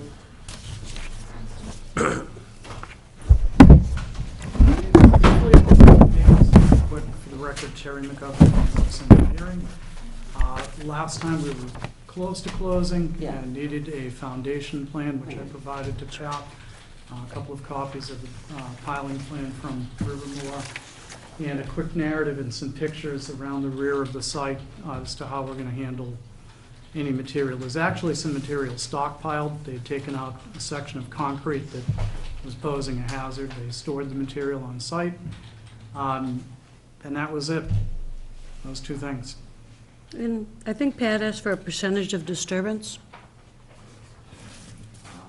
That's my note. I thought that was, make sure we put it, when we're doing a project like that, make sure we put it on the notice of intent. Yes, oh yeah, when you file. Yeah. Yeah. Yeah, my note says just need pile plan or foundation Yeah, plan. clean up the site. You know, those piles, is that next to the house, or is that the empty lot that's down, or, you know, the piles that have been excavated that you took photos of? I don't even think that's next to 27, that looks like it was next to. No, it's next to 27, right between 27 and the next one. That kind of, I won't call it an alleyway, but that opening between the two houses, there's two piles. Well, there's two alleyways, and this one was 2 lots down, so. No, not 2 lots No? down, no. It's immediately to the right Phase 27, there's a dumpster in the driveway to the left, or to the right, rather, I'm sorry. And the, at least there was last week, and the piles are straight back from that. One might be from next door, I don't know. There are two new decks, there's a new deck on either side of this, but one, I know for a fact, one pile came out of where the big piece of concrete that was tilted. They might have spread it today, because I was out there, and there's nothing in that lot, but the next lot down with is the new deck. That's all 3 piles, so. But either way, I think somebody had an order of conditions to take some of the excavated materials from the wall, the seawall down at the lighthouse, and bring it out to that area, so I. Yes, thought we it did was- do Yes. that. We did do that. Yeah, I think it's part of the same project, so. I know at least some of the material was from when they took the concrete wall that was holding up the porch. When they took that out, there was some material that was loose in there. And Tom specifically told me, he said, yeah, I stockpiled that material. Now, the day I was out there and my picture showed, there's one pile that looks like it was just dumped, so maybe that's the pile that Yeah. came down the street. Yeah. But other than that, I don't think we had any issues. Okay. All set. Anybody in the audience, can I ask that? A motion? Make a motion to close. Second. All in favor? Aye. Thank you While very you're much. right here, there's a piece with the Crosby property, if you don't Yeah, mind. just Mylar getting- is made up. Great. So this is, because we want to just have a little, like an informal vote from you folks. The Crosby property is a piece of property in the West End that's being acquired with CPC funds, and then it will become custody of Conservation Commission. When Mr. McGovern was surveying that, there was 7 acres that they couldn't, you couldn't actually get bounds on, is that? There was a 4-acre, keeping this straight. Doesn't have to be super detailed, Yeah. just. Well, and beside, the parcel we originally surveyed is about 40 acres, all registered land, good solid boundaries, stone wall most of the way around it. And there were other parcels owned by the Crosby family that were in the general vicinity. One was about a 2-acre parcel that immediately touched the larger parcel. My understanding in reading the deed and talking to Elliot Beal, there are 2 other parcels out there, a 4-acre parcel and a 2-acre parcel, kind of heading in the general direction of South Swamp. But it's almost impossible to identify them on the ground. I went out there and walked around a couple of times. You'd be hard pressed to figure out where they are on the ground now. 100 years ago, maybe by plantings or whatever, but now fairly overgrown. So that's fairly typical of South Swamp property. There's a lot of parcels that were either deeded for one reason or other, depending on who you believe, either for firewood or to keep the wolves away. But the Crosby family, the town can't buy something it can't define. Right. So we can't purchase that with CPC funds, but the Crosby family is willing to gift that land to the town. How many acres is It's it? about 7. Yeah, I want to say it's just about 7. So the land has to be accepted by the selectmen, but it would come in care and custody to us. So I'm just looking for the commission to endorse that we would accept that, and we'll send a letter to the selectmen stating as much, if everybody's in agreement. Absolutely. Yeah, why not? I Sure. mean, it's all tied into this piece that we're acquiring. Yeah, the other, Get it So, done. Yep. okay, they're Great. willing, they want to gift it, there's probably more pieces out there that are sort of loose. Only Steve knows where they all are. Yeah, I was, He owns half of them. Okay, Okay. so everybody's. Good. Yeah. Sounds good. Motion to accept, I make a motion to accept those 7 acres. accept the 7 acres from the Crosby family. Second, A second. all in favor? Aye. We'll get it, the writing worked out. We're not Thanks. really yeah. Thank You're you. welcome. we're Thank just you. recommending it for the selectmen to accept it. Yes, that's Yeah, correct. right, yeah. Carol will know what to say. I That's don't. clear. I think this one will. What are these folks waiting for? What else we got? Oh, you want to do the other stuff first? Any other odds and ends, so, real quick. We just have the minutes up Is that above just and done? then what is the condition? I don't, Oh, we just did that. Sorry. So we have to accept a couple of, a certificate of compliance. We have a couple of orders. Yep, we have 3 orders. Carol and I can't participate in the Correct, Clap right. Road one, so we just want to wrap up a couple of things and then. Oh, we you can guys are here step for the out. Clap Road thing? Oh, okay. Okay. I'm like, Rebecca, do we have 27 Rebecca? Yes, 27, Rebecca, what, you want to do the orders of conditions? Well, we have the hearing on it too. Yeah, but it was just a matter of Right, him bringing, you know. Oh. We did, had We said just we did it. Oh, Francis. Oh, no, was it the other one? okay. So what do you want to do, Frank? You want to do the orders of conditions? sure. So orders of conditions, Carbone, 25 Townway Extension. That's an amendment. I make a motion to accept. I second. Amendment. Second. All in favor? Aye. Aye. Lapsley, 27 Rebecca Road, repair structure, reconstruct deck. I make a motion to accept as written. I second. All in favor? Aye. Great. And then Indian went. And 46 Indian Winds. Yep, I make a motion to accept. as Second. written. All in favor? Aye. aye. Certificate of compliance for Mitchell at 62 Surfside. We just have to sign that, right? Yeah. Is it all set, Pat? Somebody look at it? Yeah. he Yeah, does. yeah, that one's all set. It's his job. Okay. To go out and make sure they did it. And then enforcement, 87 Maple. 87 Maple. They were supposed to get a plan into it this week, we haven't seen it. Last week was supposed to come in, it hasn't come in. And the other one is on Gardner, and they sent a letter to Al saying that Public Works is to blame for the whole thing. And Yeah, that was Yeah, that was from interesting. the Yeah. lawyer, Yeah. Yeah. Humphreys, yep. So they're refusing to do anything, so, Can we fine them again for muddying the water a second yes, time? I think so. Literally? Or figuratively? We just would like them to get a wetlands person out there, give us something to go by, and then we can hire, Yep, they can pay for us to hire somebody to check right, it. that's the plan. River Street.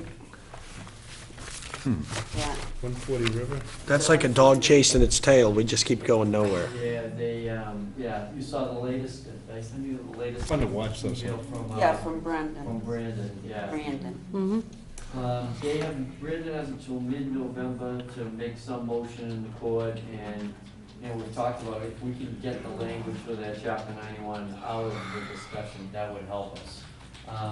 Actually, is this the one you want us to go into executive session? Yes, to Yep. discuss it. We can do that next meeting, not tonight. He is until mid-November, so hopefully that's the 15th, because we meet on the 13th. Right, and our position really has never changed 1 inch on this whole deal. The only thing was, they threw the red herring out and said we're gonna get a chapter 91, He wants us So to be let in me ask, executive do we session. have and to now they don't rewrite wanna the get that, orders? so. Right. That's the question, do we just do a new enforcement on it? I mean, just Well, rewrite it? Wait, excuse me. We're supposed to be in an executive session. Well, on this one, we're just talking about it. But, because we're, Penny was saying we shouldn't vote on it, but, Well, tonight, it would be we still. But really, nothing has changed. right, Since day one on this thing, nothing has changed. except for the lawyers gonna hold it. Yes, except the billing That's cycles, but consistent. yeah. All right, I make a motion to accept the minutes for August 19th, 5th, and 16th, 2013. Second? All in favor? Aye. So those are done. Anything else? That's it. Just the last one. And you've got all the stuff to be signed, so if Carol's out of here. I'm just gonna Yeah, you remind. guys are going. Do you want us to sign it before you go? Maybe you could. Yeah. How should we get going? I gotta on get this? out. Yeah.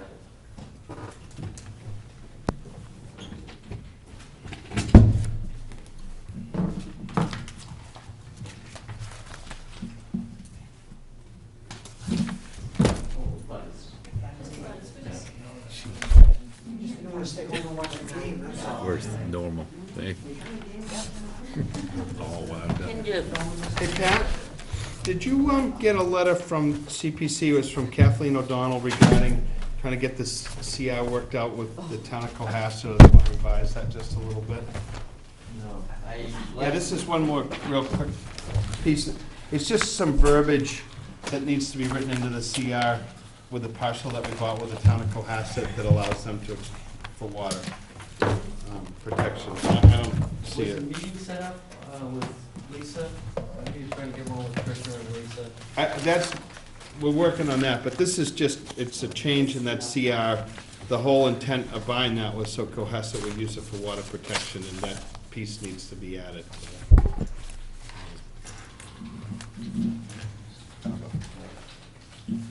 Just didn't know if you'd come across your desk. Yeah, no. Okay.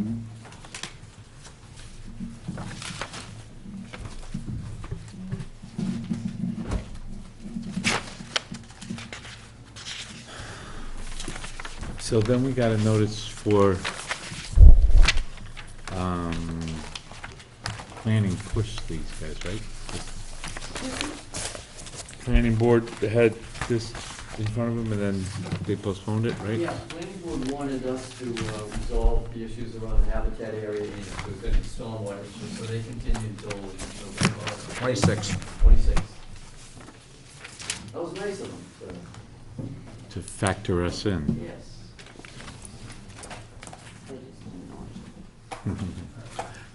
Or, meeting. or pass the buck. Carol and I were at the last. Yeah, I was watching it from, Yeah. from home. Talk to you later, Frank. Have a nice night, Frank.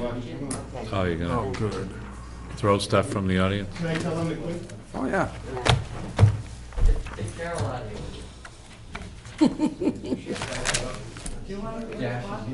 Not really, but I will. Well, we just put it all out on the table, right? Yeah.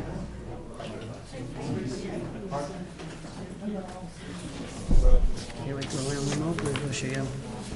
Tired. Quick thing on the gate thing. Yeah. This one, I think, really good. No. Oh, yeah.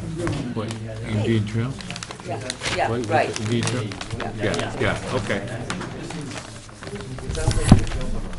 He was a little dismissive, and it's like, we didn't change the plan. In the elevation, we didn't cut down the trees. Okay, let's go. Before he got the place, right, he came in and did it. Joyce, he came in and guy, so he knows. Yeah. He knew from the get-go. Yeah. Any changes on the exception, next exception. Any changes. Good evening. So CPP. Hope everybody is well tonight. I gotta put this on. I understand that we have a couple things to cover regarding Clap Road tonight. I believe Steve Ivas is here, and we'd like to have him speak a little bit on the report he did, as it was regarding especially the specifics that were outlined for him to cover. Deb, I believe you got a list of questions that we'd like to have you review. I'm not really picky as to which order we go. Whoever would like to go first would be fine with me. If you don't have a preference? Well, ladies first. I was going to suggest if you want to hear from Steve, able to finish up and resolve all the questions, then maybe he has them out. Well, let him get out of here earlier. He likes to hang out. He likes to hang out. Yeah, why don't you go ahead first? All right. Whatever you like. Thank you. Good evening. How are you? Good. Thanks for coming back. Okay, I'm just gonna briefly go down your email, Pat's email, and I can touch base on each bullet. First one was discussing the soil conditions. Let's see.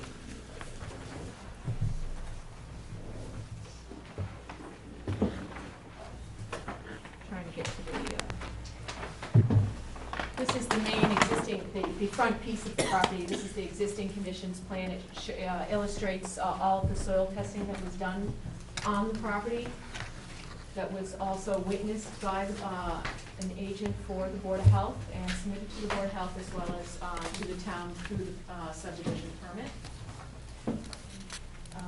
And so Board of Health has determined that the site is acceptable for the design of individual septic systems. And we did find from the soil conditions, we did over 50 soil tests. We did do them within the areas of the stormwater management facilities. And overall, the front piece that's being developed here is consistent with what they call a sea soil. It's a dense sandy loam. It does have an ability to infiltrate, albeit slow, not like sand where you have a fast infiltration rate. Again, I repeat that the Board of Health did approve it and felt as though we had enough data to prove that all of the individual homes could support a septic system.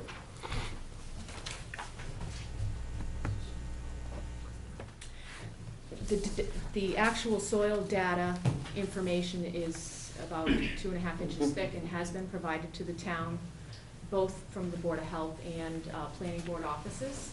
So if there's any question on the locations that I just showed you on existing conditions, that's in the booklet that you can get through either the other departments or provide to the commission.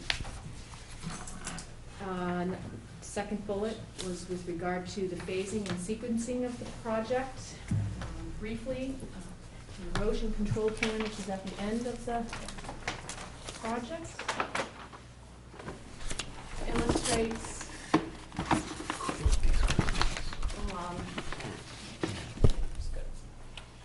illustrates the erosion control methods anticipated for the site. So basically, it's a smaller subdivision, and the first phase would be the road construction and infrastructure associated with the roadway. We would be proposing erosion control along the entranceway and locating the soil stockpile. Is the same soil stockpile anticipated for the majority of the site. And the reason it's up in this area is it's outside of all of the buffers to all of the wetland resources. We have a construction staging area identified, which is where you have our construction vehicles, material supplies that are dropped off at the site. In this area as well. Again, we're trying to avoid the locations where it's anticipated for the septic systems to be. We don't want to compact that material any tighter than it already is. We have also are showing what we call diversion swales throughout the site. What this does is allow for areas that are not going to be worked in particular. This whole section of these would not be opened up during the road construction. So this would be left undisturbed until they start the individual lots, which would be the second phase. So what we want to do is not have that surface runoff flowing into the temporary basin or even in the area where we're going to propose the final basin location. So that helps divert water from coming into the construction site, getting additional water turbid or collecting sediment and continuing on. So that helps us from that aspect. Here we have a diversion swale that helps us collect the construction site into our temporary sedimentation basin, which is also located so that we can protect and isolate that area for where the rear basin would be located, so that we minimize any kind of traffic that would be needed for here. We don't want people driving over it unnecessarily. Again, for the remainder portion of the site that flows towards Clap Road, we have two temporary sedimentation basins that are located within the pocket wetland. They're both in permanent pool areas, such that we could utilize them while we're working on the roadway. Again, the beginning or entrance of the roadway is super elevated so that it comes towards the pocket wetland rather than discharging to the wetland that we have on the easterly side of the frontage. Again, this thick dashed line is our silt sock and limit of work. So we are wrapping around here to protect the wetland. and the wetland replication area. So I'm showing two lines. These internal lines would be the limits basically for the road construction. We need to get up into the soil stockpile area, the staging area, and back around for the road. Once the road is done, we go into individual lots, and then you can open it up, and this would be the final limit that you see along here in those areas. I think that might cover quite a few of the comments. Next bullet was with regard to fill.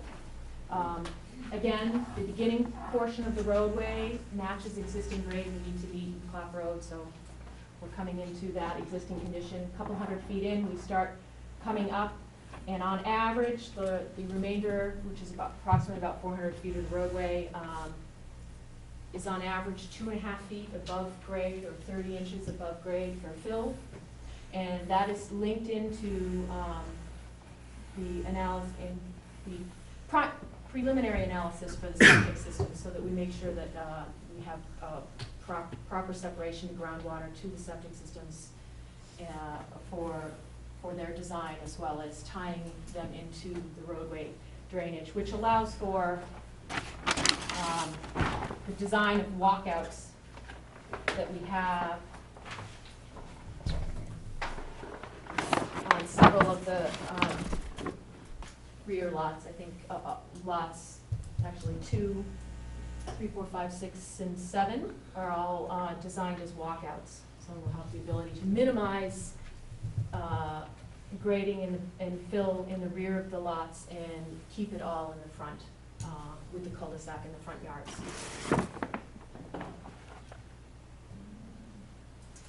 Again, I think I touched briefly on helping to ensure the areas.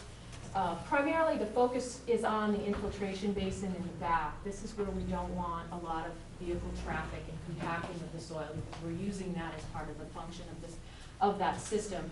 So we want to have them come in, clear, grade it, and get out, seed it down, and don't have anybody else get in there without any necessary requirements. If anything does happen to the bottom of the basin, if they have to get in there to repair something for some reason, they would have to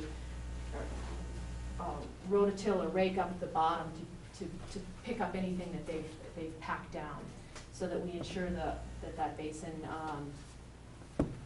is developed, grows, and is established correctly.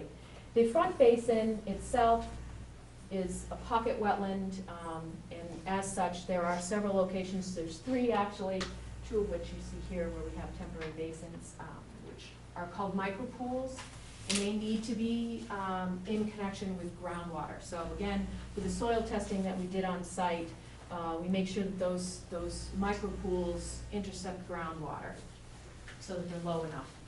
So, and even though you will get some infiltration, we don't, from a design aspect, we don't look at that, because it's not part of the facility itself.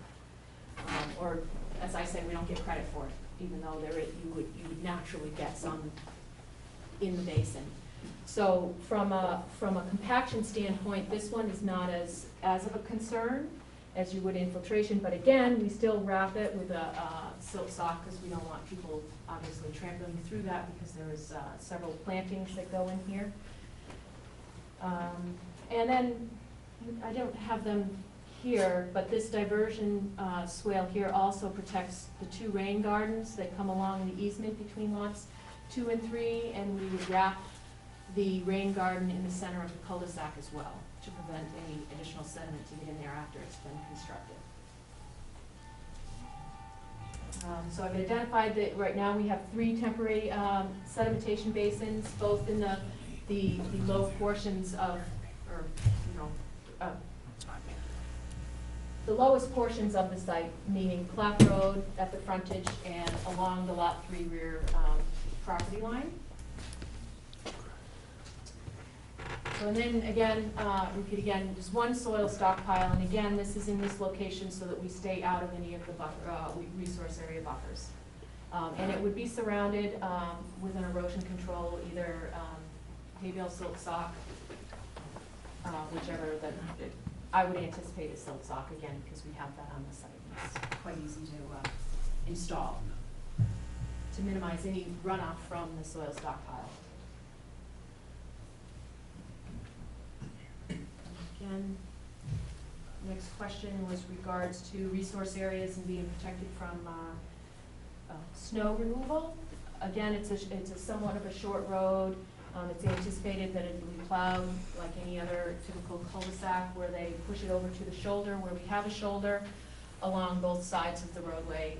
There's really no need for snow stockpiling like you would in a parking lot, where you need to then haul it off-site or put it somewhere. So here it would naturally melt and flow through the site as all runoff would. Okay, again, next bullet is on preserving the tree line. And the tree line is actually our limit of work here, which for the majority of the site, we have lined it with the silt sock erosion control, which also is a good way of limiting your limit of work. This portion here is relatively flexible. You do still have some of the soil stockpile determining that area. That being said, this is the high point. No need for erosion control. You can go uphill with runoff. Before you move on, one thing to keep in mind is that the applicants who own the property are taking it through the permitting process will also be both building the road and be building the houses. So they're as familiar with the site and the permit concept, and we'll have Deb involved throughout the process to keep bounds marked and the like. So you know that the guys who are building this project know what's supposed to happen. It's not like the project's getting flipped and you have somebody who's never seen the plans before come in.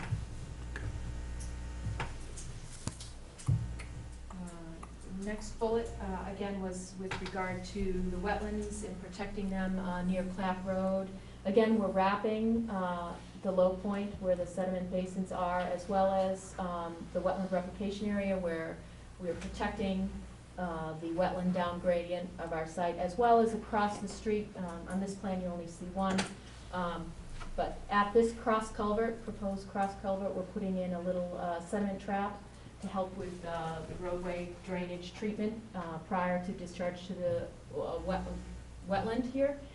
We've also lined that with a silt sock, so when they do that construction and they dig that area out and lay the stone, we have that erosion control protection until everything is stabilized. So we do have two. It's clipped off. There's another one right here. So the two of them are both proposed to have that erosion control barrier. Here as well.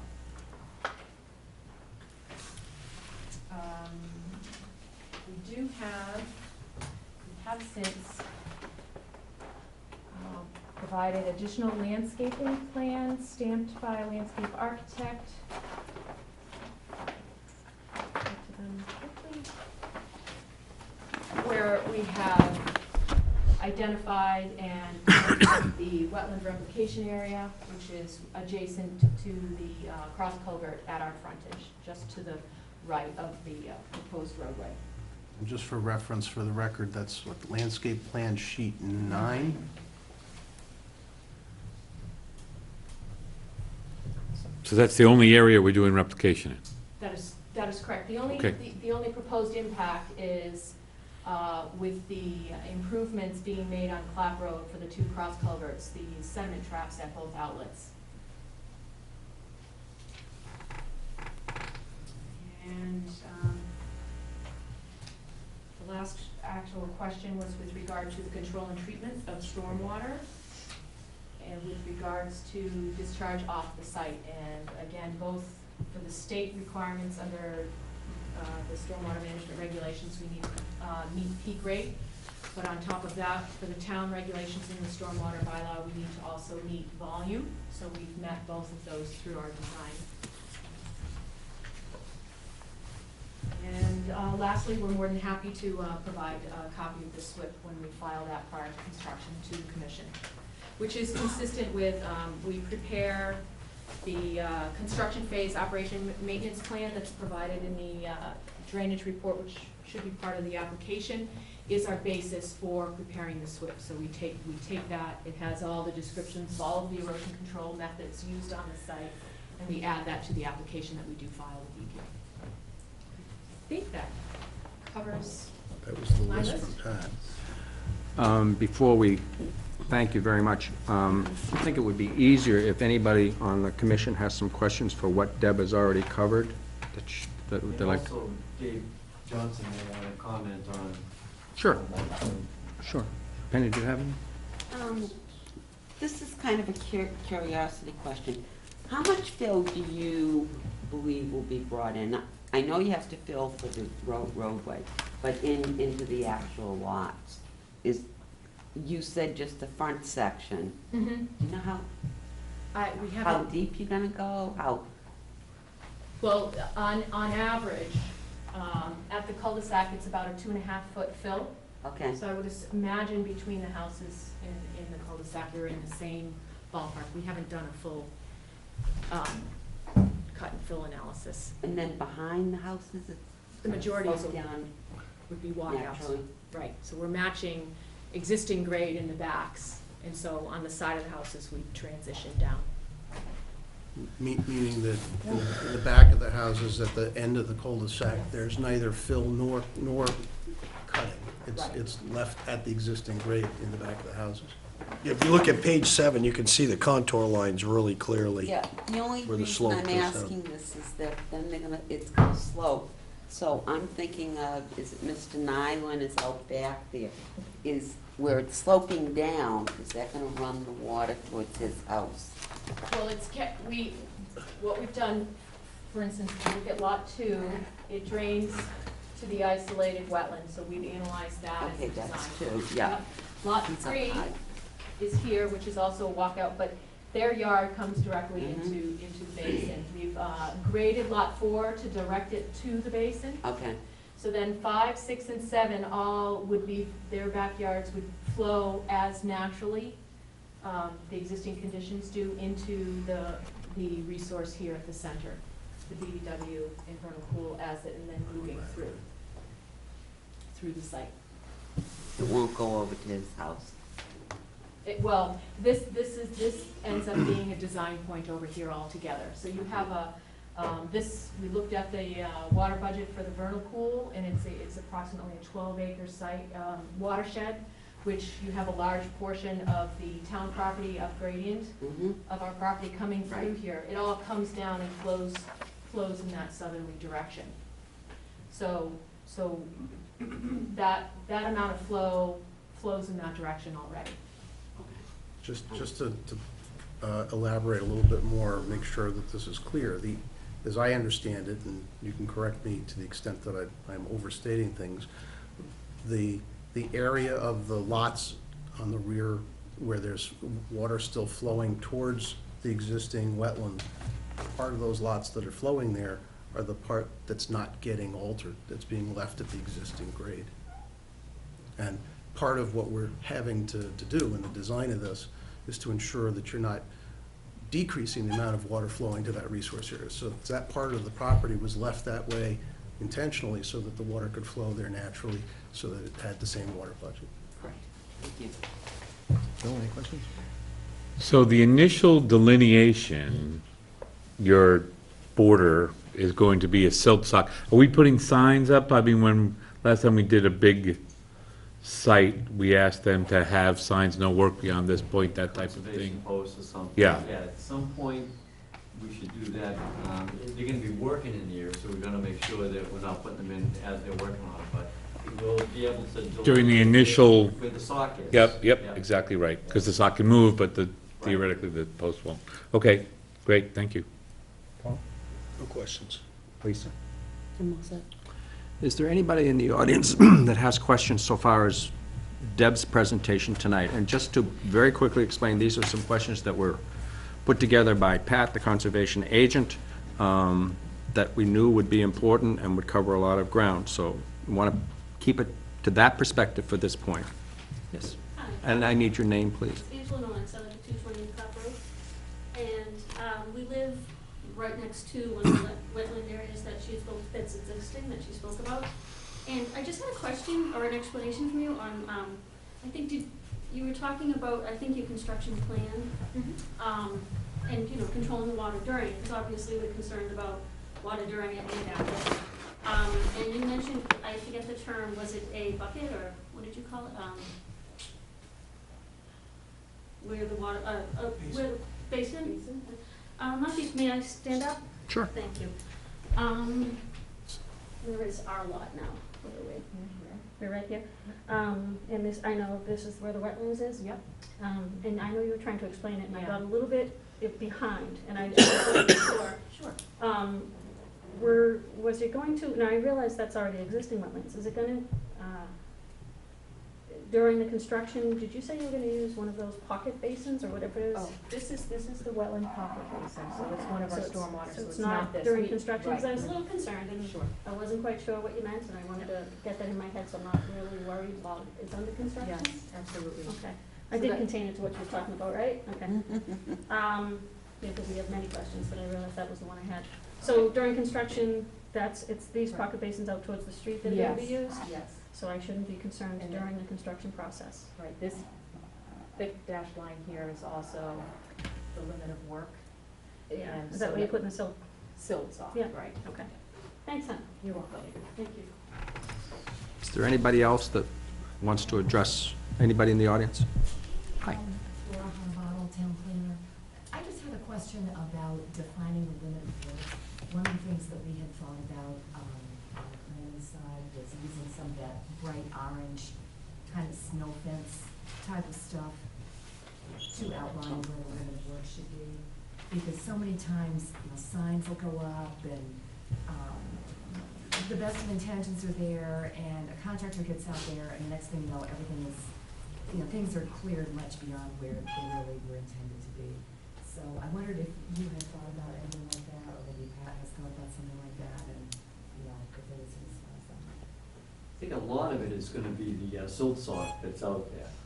And there's actually extra places where there'll be silt sock protecting other resources. But if it's like the tree line that we're hoping to have at the end, which I'm assuming that the silt sock will cover that same line. It does for probably 98% of the site, so for that 2% where we don't have an erosion control, you're at the high point. I don't think there's any reason the construction costs Couldn't go up. couldn't go up. Anybody have any objections to some orange construction signs? See, if I take a look at the little bridge that we have. Yeah, I think the idea of making sure that nobody goes beyond a certain line is what we're trying to accomplish too. So we'll figure out some way, either a construction fence or whatever's not covered by the silt sock. I think just based on past experience, sometimes the silt sock is just not enough. I mean, it will prevent the stormwater from going through, but when you're a contractor, you're up on the machine. Yeah, I think that basically will come to some agreement that it's gonna have to be fairly obvious, right? Well, we made Mr. Chairman, the- if I may, Steve Iverson, this is environmental. Steve. You're a consultant this evening as well. It looks to me, I've taken and actually lined out the entire silt sock, and it looks to me as if there's about somewhere between, around 250 feet of area that's just not silt socked, as it were, at the very northern end of the project on lot 7 and lot 6, if I may.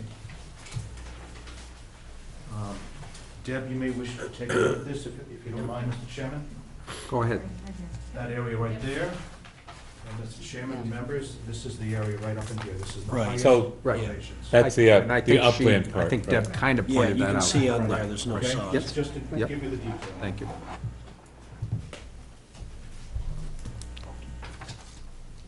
Any other questions? I have one question. I'm gonna bother 228 Clark Road, Mount Noise. I'd like to just ask two questions about the drainage. First, I noticed that it's gonna have drainage coming from the street. Some kind of catch basin here that I just,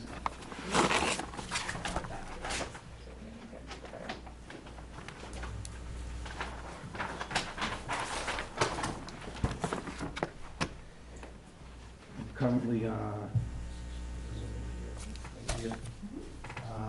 these connections that come down, these open pipes that come down into this basin, is this water gonna come down? This is one of the lowest points in the whole project. It's a wetland, it's very muddy. My kids grew up in the backyard there, they come out full of mud in July. It's very wet, the water. Anytime it rains out, the water table will come up high there. I'm afraid that this basin here, it's not closed. I heard it was gonna be like an open area. I'm afraid it will come down here, and every time I get a big rainstorm, I'm gonna have ducks swimming back here. That's what I'm afraid of, that this will fill up. I'm also afraid with this filling and this filling that this is a very high water table. I still have my documents. When I built my house, it was 4 feet. When they dug it, was 4 feet was the water table. I'm afraid that eventually all this is gonna catch here. I'm right here, and it's gonna come closer and closer to me. I'm gonna get a higher water table from this. It is gonna come down, catch, and go over here. And this place is gonna be a target area for water. That's my biggest concern. Deb, do you have? Yeah, well, I'm glad to have Deb respond. So it's the questions, Deb, are, you should explain the function and the design of the rain garden part of the stormwater system that's coming from the cul-de-sac, and then talk about the groundwater. Sure.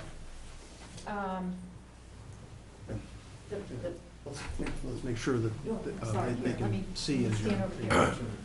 elaborating on. The flow pattern is correct. It flows through one rain garden into the next, through pipes to another rain garden and into the. The rain gardens are open areas, right? They're It's open and not planted. a closed area, it's gonna be open, so if it overflows, we can have, with gravitational flow of this land, everything flows south. I mean, I see the water coming this way in the rain. I can stand there and watch waves flow. Well, it's designed, the capacity of the pipe is designed for 100-year, the conveyance of It's 100-year. We also have our access path going out to the basin, which will help create sort of a diversion so that it ultimately gets directed to where it's intended to go. Is that gonna sort of be, like, that access path gonna be like a dike, kind of, that holds down? Right, you can see how it's built up on this side, and we have, it'll be grassed, it'll look like a lawn, but that would be the So access. this low point here will not get any more water, yes, you're saying? It will get water, because, but in the analysis that we did use that as a design point. When and this is full, how much will it affect the water table? It won't. You sure? That's the way that we have designed it, with the infiltration rate that's here. It's, as we were talking earlier, the soils, as you've stated, are somewhat tight, so you have a low infiltration rate, so the water soaks in slowly. We've also looked at both of this design point and this location over here as a design point. And the requirements that we need to meet are both from peak rate and volume, so that we know that we're not sending any more water in either direction. I understand what you're saying, but this is a very, very wet area. I just know it from lived there over 20 years. It's a very wet area. Just hoping that it doesn't get any weather, and get bigger, because the swamps, the water hooks around here now, and he comes actually down, has yeah, that's right. existing storm drain that he made to get the water out of there. Right. So we have looked at all of that in the drainage site, and our analysis came back that area we would not be increasing from existing So conditions. there'll be no water coming this way onto me? If there's water coming this way now, you may still have water coming this way, but there should not be any more water. We want to see it. Okay. Thank you, Deb, for answering that. Are there any other questions? Pat? Yeah, Dave might want to comment on that. Dave? Just for you two, we've had our own engineer review all of Deb's calculations too, to make sure that the water balance is the same. So. In the interest of time, I'll try to keep my comments brief. We did an initial review of the drainage back in early September, and the comments that we had were changed in the plans, and additional calculations were revised to address our comments. Probably the most significant, if you're concerned about drainage, was in the original design, the infiltration rate that they used for the infiltration basin was, let me just check mine, was 1 inch per hour in terms of the rate the water would go into the ground. We questioned if the rate was correct based upon the actual soil type, because they'd used the soil class. We had a slight different opinion, and we recommended they drop the rate from 1 inch per hour to 0.27 inches per hour. They revised the plans and were able to meet all of the other requirements of stormwater management in terms of dewatering the basin in the required time at that slower rate. So their infiltration rate has taken into account the water that's coming and that they can accommodate it even with that slower infiltration rate. So there's Almost a quarter, yeah. Pardon me? Almost a quarter, right, okay. Okay. The other thing that's significant, I was telling Pat today, town of Scituate's regulations for subdivisions is pretty restrictive. Most towns, and including the state stormwater management, does not require you to match volume. They only require you to match rate. So the town's regulation is pretty conservative. Most towns do not require you to match rate, match volume, only rate. So that's another issue that they've addressed preemptively, and we reviewed that they were meeting volume. And I think that's the thing that a lot of people, once a project gets built, the water's not coming any faster than it was before, but instead of running for a half an hour, it's now running for 2.5 hours. In this particular design, as I said, is required by the town, it won't come any more water and any faster than it did before. In general, I would just summarize, other than those two, that they've met and addressed all of the comments that were contained in our original letter from early September. And I think you have a copy of our October 3rd letter, which met all of our comments. So in the interest of time, we have a lot of things to talk about. If you have a specific question on a specific comment or want confirmation from me on something that's been said here, I'd be glad to focus in on those rather than go through all of the comments that we feel have been adequately addressed. If I might just bottom line it, you're basically saying that they've come together with what you saw and you're in agreement with them? Yes. Is that a simple bottom line? Okay. Met or exceeded, right? Or exceeded. Yeah, okay, great. Any questions from anyone on the board for Steve? Anyone in the audience, based on what Steve just said? Dave. I'm Dave Houston. I'm sorry. It's okay. My apologies. You're confusing us. Say the distinguished gentleman. Yeah. Then you're safe. He's got the beard that goes with the socks. I know. Yeah, one other thing I would add is that that's also a somewhat conservative approach here, is that the stormwater management requirements require you to deal with the first half inch of runoff in terms of water quality. In this particular case, it was kind of a gray area as to whether or not the swamp, which is fed by this wetland, was in fact a critical area. Critical areas such as zone 2s, vernal pools, so forth, require you to treat 1 inch of runoff instead of the half inch. They've taken the conservative approach, and they've demonstrated that they've treated the 1 inch of runoff. So there are a lot of items in here that either were included in the original plan or have been addressed based upon our comments. Great. Dave, thank you very much. Got to get that right. No other comments from the audience on this part? Steve? Yeah, if I could, not so much on the plan itself, but going through constructing a number of roads in Scituate, the one thing that I'd suggest the contractor be really careful, and either the commission or planning board, one or the other, should make sure of this. When the trucks are coming in and out of the site, there's gotta be some type of a plan to keep those trucks clean, because the drainage system in Clap Road is really bad. And I know they've had problems on a number of the other subdivisions in town where you can go a half a mile down the street in either direction, and there's just mud all over the place. So it's just a kind of during construction thing, to have a really nice construction entrance at the beginning of this. And I think the neighbors will be really happy, because I know other subdivisions in town, they're up here every day complaining. So just a kind of a comment for them.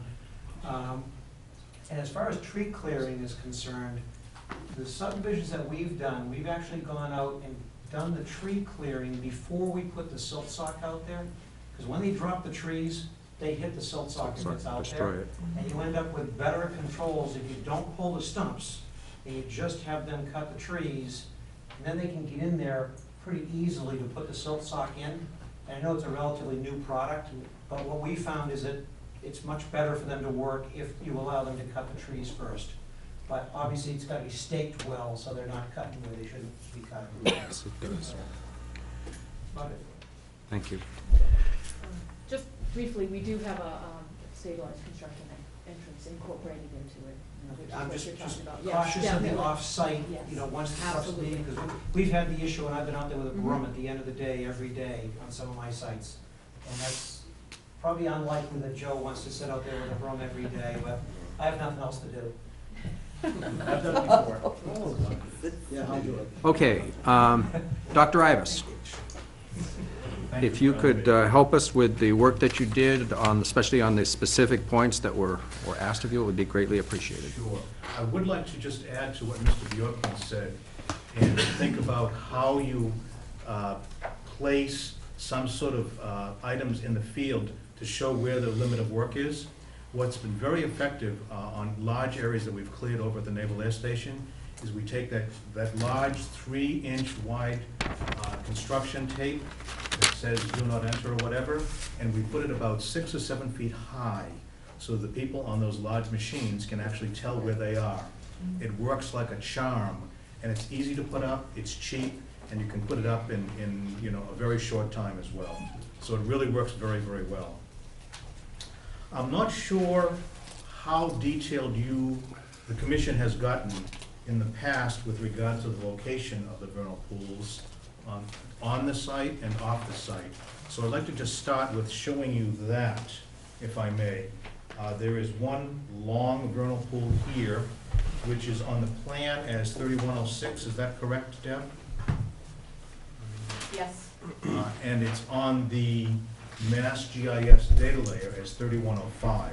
So I have referred to it as 3105-/3106, okay? So that's actually on-site in this location. And there's another vernal pool over off-site, actually 2 parcels away, and that's number 3109. Oh, very good, thank you, Deb, that's very helpful. If I may? Yeah, absolutely. Absolutely. Sure. Okay. So, here's 31, actually 09, it's 3107 on the plan. And this is 3105 here, along a linear vernal pool. The applicant has also placed some 125-foot zones around the pool on the plans. There was an ANRAD, which became an ORAD back in 2012. And there is also an agreement between the commission and the applicant that has the same date as February 12, which codifies the locations of flags and buffer zones around those pools. So that's just background information. What I did in my report is I characterized the areas around the pools, and then the areas in the pools, and in the 2 buffer zones, 125 foot and the 125 to 250 foot in either site. And I just want to show you where those that the outer zones end up on the plan itself. This is the 125 to 250 zone, close to 3105/6. And this is that zone on the parcel, on the subject parcel, close to 3109. Okay, so I'm just showing you where those zones are, those outer zones. So the question you asked, further down in my comments, is whether or not the species using these vernal pools will be able to access the critical nesting and breeding areas once the project is constructed, okay? Short answer, yes. Very short answer, yes. And in fact, these are the only areas inside those buffer zones the animals will not be able to access that are in those buffer zones. I'm sorry, would you repeat that? Yes, these areas colored in purple, or whatever the color is here, you may see it as a blue, are the areas where the animals will not be able to access outside those vernal pools. If animals using these vernal pools move in an easterly direction, they can only access up to the proposed silt sock line and the proposed woodland line, actually, in this direction. In this direction, there aren't many animals accessing this area already because it's pretty much a mowed lawn under a very high overstory. So we don't expect many animals in here. The animals have access to the entire other area around the pools, including a lot of the land to the north, as you probably heard already.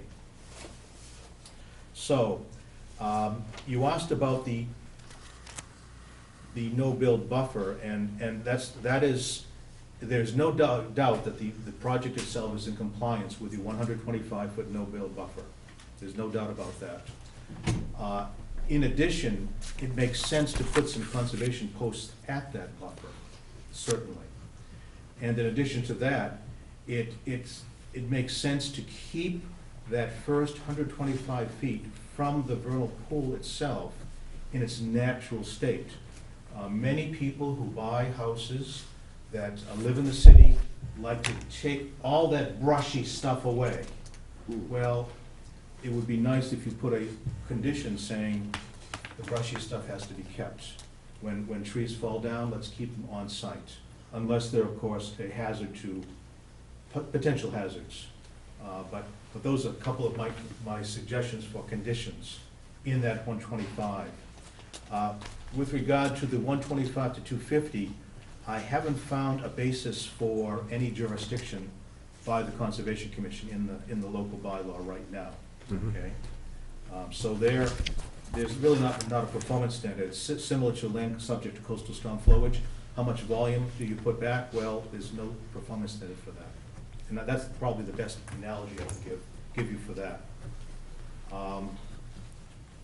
I also agree with the applicant that the project will have no impact on the vernal pool, the resources themselves. Turns out that 125-foot buffer is a very, very good thing in terms of absorbing any of the nutrients that are put on lawns and any pollution that comes through there.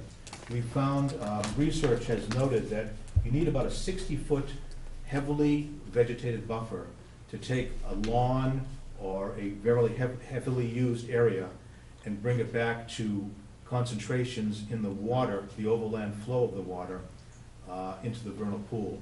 So the 125 feet of, if it's heavily vegetated, as it is there, I don't know if you've walked it, you may have walked the site, but you notice that at your feet you have the dewberries and some raspberries and things, very heavy vegetation at the low levels, which actually helps to detoxify everything that's in the water if it's moving across and toward the vernal pool. So you've got double the width of the normal 60-foot buffer that people use as a guideline, which is very helpful, frankly. I was very happy to see that number on the plan. It just happened that way, I think. With regard to actual affecting the resource area, the Division of Fisheries and Wildlife, in their letter of 22 August, has ruled that the proposed project, quote-unquote, quote, "will not adversely affect the actual resource area habitat of state-protected rare wildlife species. Therefore, it's our opinion that the project meets the state-listed species performance standards for the issuance of an order of conditions." That's in the Wetlands Protection Act, not your own local jurisdiction, okay? So they, and I happen to agree with them. It makes very good sense. Let's talk about two different types of species for just a moment.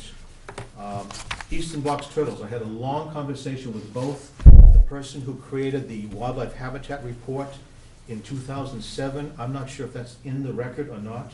Is that in your record? Yes. He did a very nice job. Dan Yes. Wells, I believe? Yes. Yeah. He did a very nice job, and I would agree with all of his conclusions, except for, he saw the site 6 years ago, when it turns out it seems to have been, again, this is just my interpretation of his, he said there was a little area right up in here, I'm sorry, I'll move away, right up in here, that was a, not a very good habitat for eastern box turtles. Well, I believe it was mowed. It was a mowed area at that time. I'm not sure about what the history of the site is, but it's not mowed any longer. So it's just a little bit better habitat type for the eastern box turtles. Otherwise, I agree with all of his conclusions in his report. The eastern box turtles,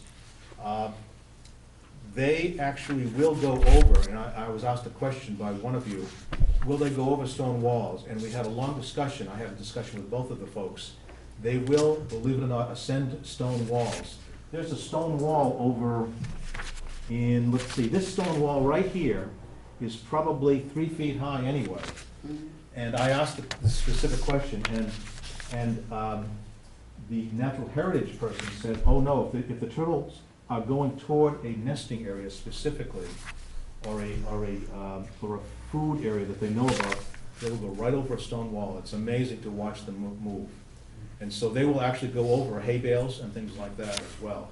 That's why in some areas, some developments, you went for turtle exclusion areas, you put the hay bales, but you also put the silt fence up higher than the hay bales. That's the reason for that. So they can get over amazing amounts of structures. I was very happy to see that there are no vertical curbing in this particular development. So that's a very positive thing with regard to any animals that are traversing back and forth as well. However, once it's opened even further, my guess is that there will be less animals because there'll be birds coming down and be able to see what's on the ground and what's on an open lawn very easily. And the turtles and the amphibians know this, so they will look for Cover. other areas that have high amounts of cover, as it does now. There's a lot of cover in there. If you walk there today, if there was a turtle, if you were walking through there, and if there was a turtle 2 feet away from you, you couldn't find it in that heavy, heavy cover. Okay, so they prefer those cover areas.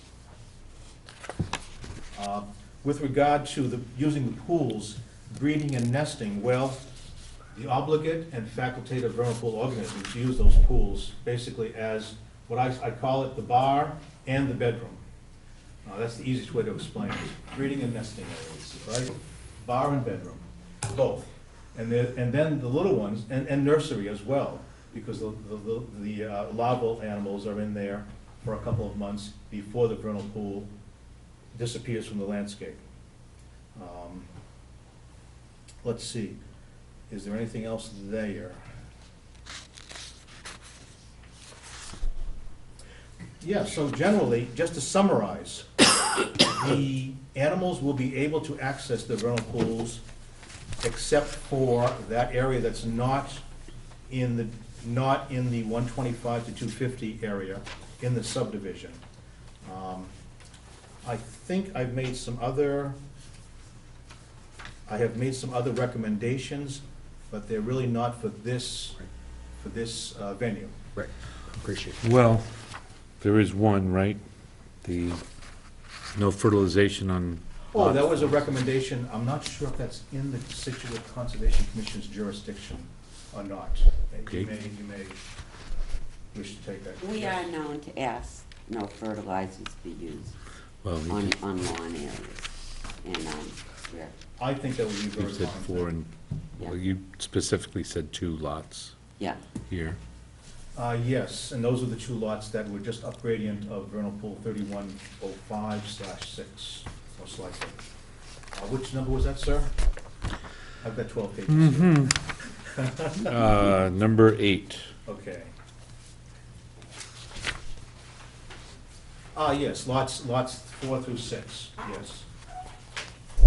To ensure that the water that reaches the vernal pool is not nutrient enhanced, that's all. It's just an added item, that's all, just a suggestion.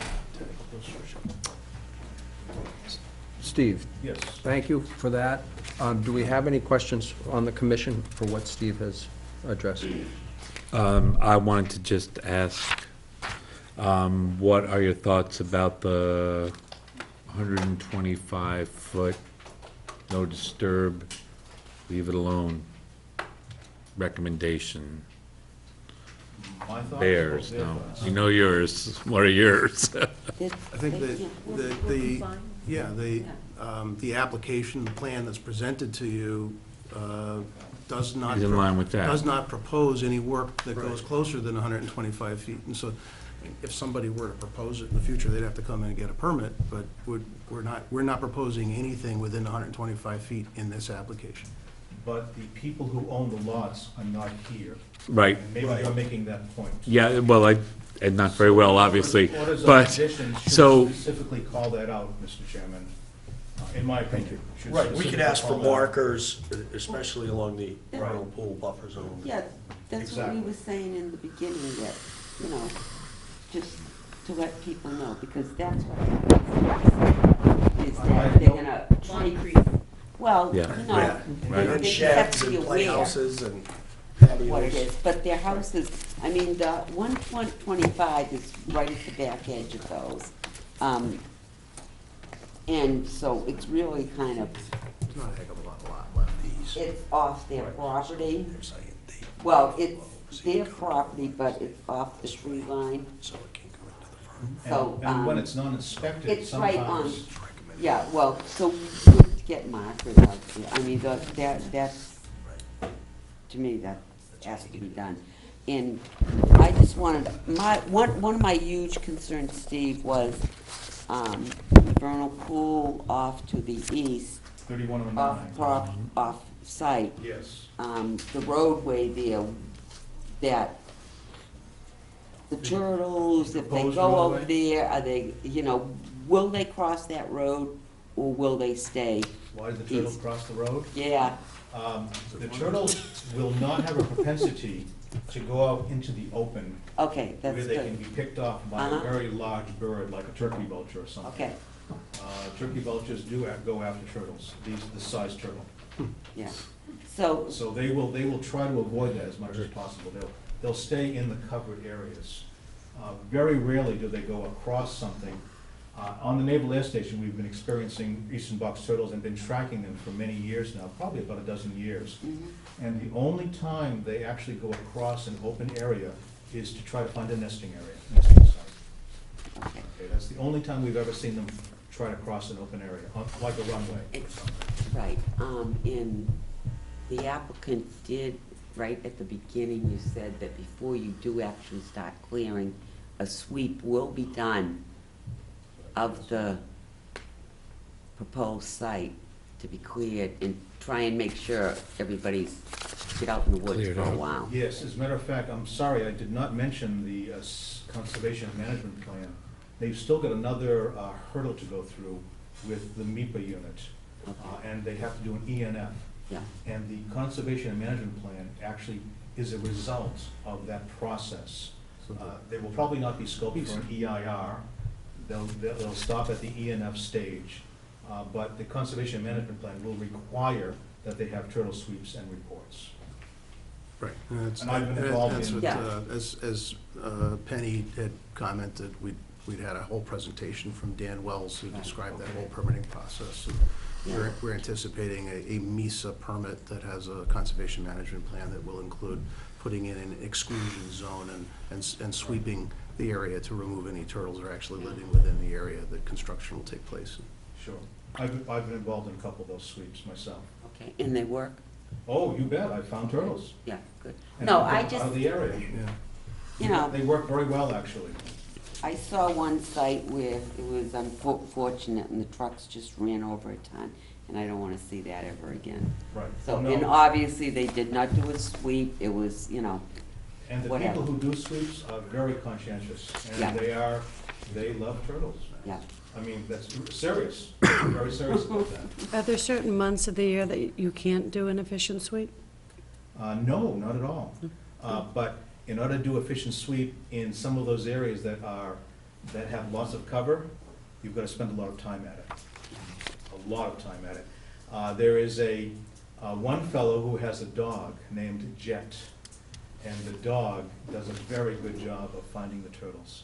Even when he has tracked the turtles and they have small transmitters on their shells, the dog can find them a lot faster than the person. And I've been out in the field with the person, and we've gone to the area where the eastern box turtle is, and we have not been able to find it in the little but thicket. the dog finds it. Dog finds it.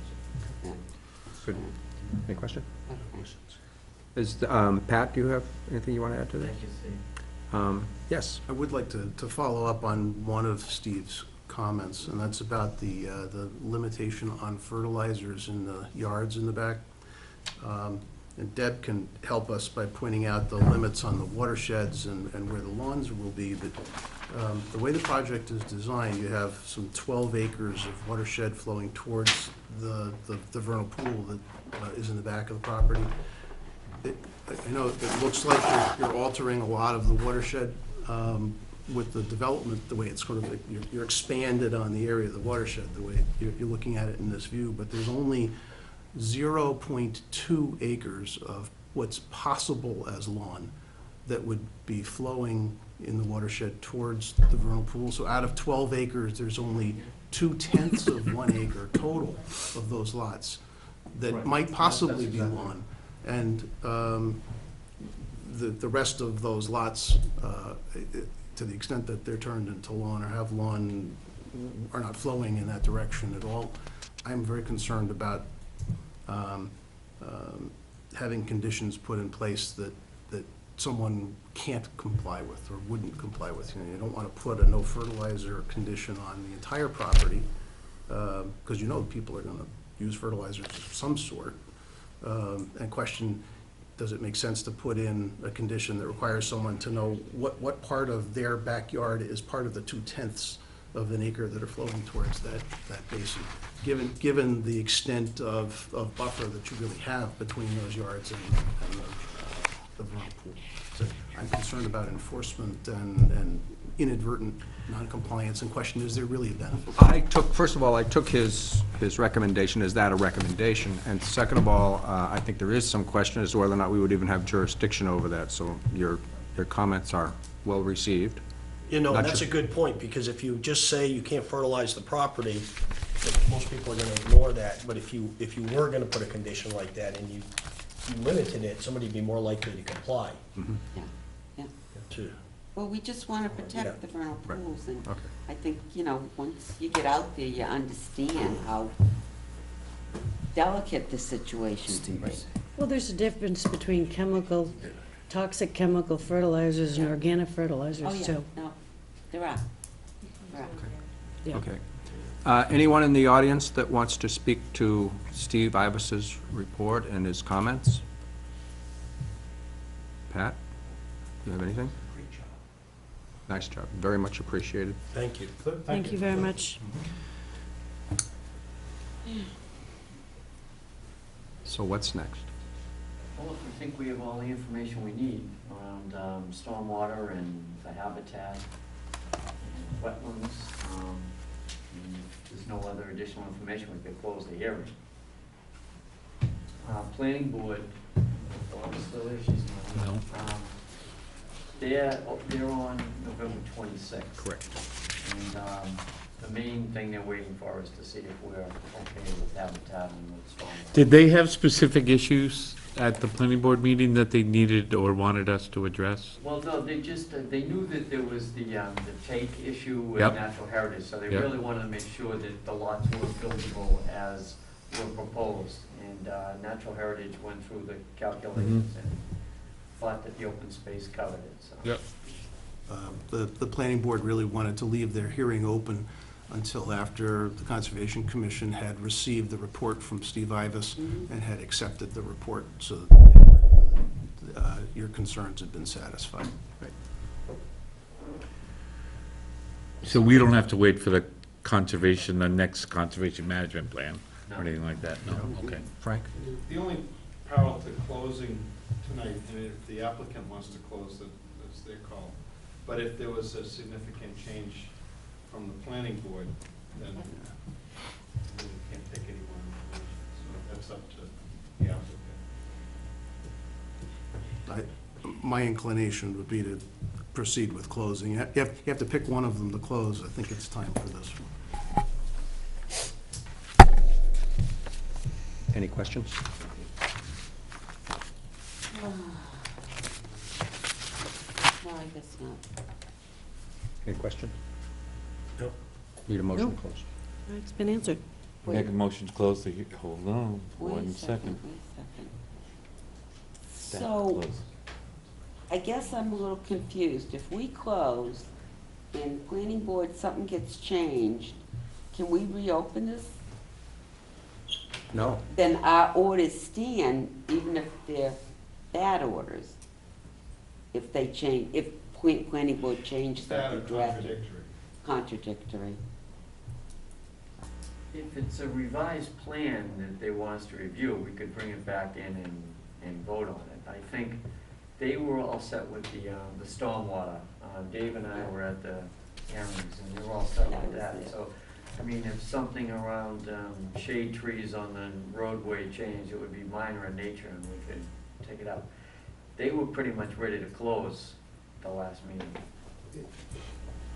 The only other thing that you should remember is if you anticipate putting anything into your orders, you should address them at the meeting at this time. If you've got any thoughts about anything you want to put into the order of conditions, you want to make sure that you address them to the folks here tonight, so that you don't have some arbitrary piece of the order. That we haven't talked about, right? Yeah. Yeah, there'll be a lot of stormwater-related conditions. They're fairly standard. You know, DEP has them, and you know, we piggyback on that. But we could have those ready for you at the next meeting. But I would run a draft by the applicant. Yeah, that's not, I know those are very regulated. It would be more the orders I would be looking. My interest is more in making sure the erosion controls are put out, signage is put out, where the 125-foot buffer is. These are things that we discussed at this meeting, in the past meetings. I'm just trying to think, is there anything, I don't want to regret. It's a big project. It's a big Big one. project. It's a deal. sensitive area, and we want to Big make deal. sure Steve? we get it right. I would suggest that the applicant might want to keep it open if you're willing to get the conditions ready to go. I was going However, to, issues that you can see, that way they're safe. If the planning board wants to change something, you can add an order if you wanted to. Yeah, You can get them the same night, so you're not losing any time. yeah. You can close it and issue the orders. Well, 15 yeah, minutes later. we did that tonight with some of the people, that we left it and then we closed it and That's they're up to gonna the get the applicant. orders. They'd be safe if they did that, I would Yeah. think. Actually, what I find is quite common practice is to close a hearing, and then you have 21 days in which to deliberate, prepare an order, and it's very common to have some input in the draft of the conditions as they're being prepared and presented to the commission for its consideration. So I'd be comfortable that we'd have sufficient input in it. We wouldn't be presenting more evidence, the evidentiary part of the hearing is closed, but we would still have the opportunity for input with Pat on the language of the conditions, and I think that's fine. So I'm comfortable having it closed, having the evidentiary part of the hearing closed, and then you have the time to go ahead and deliberate. In other words, I'm trying to interpret what you said. In other words, you would still be able to put in the wording, Certainly. Pat, for the Yeah. conditions. Yeah, You're not nothing's going been to lose that by drafted. closing. That's what I'm. Not closing it only does one thing, if something changes in the planning board, but they're good Okay to with close, it. so. And you would all have a chance to review the draft Right. conditions before we sent it to the applicant. yeah. Because it might trigger some thought that you had from the hearing that you want to add that wasn't included, but there'll be a lot of conditions, but we've talked about, I think, everything. Yeah. When's planning meeting? 26th of November. Oh, they're not meeting this week. No, 26th of November. Yeah, they were full, they couldn't fit it in for their next meeting. So we do have time. Yeah, well, we have, once we close, we have to issue them in 21 days. Right. Absolutely. You know, all right. Yeah, You don't I have don't to. know. I make a motion to close. I second. All those in favor? Aye. We're done. Thank you very much for your time. Very much. Thank you very much. Abstain? And I want to thank the board and your staff. It's really been very good working with you.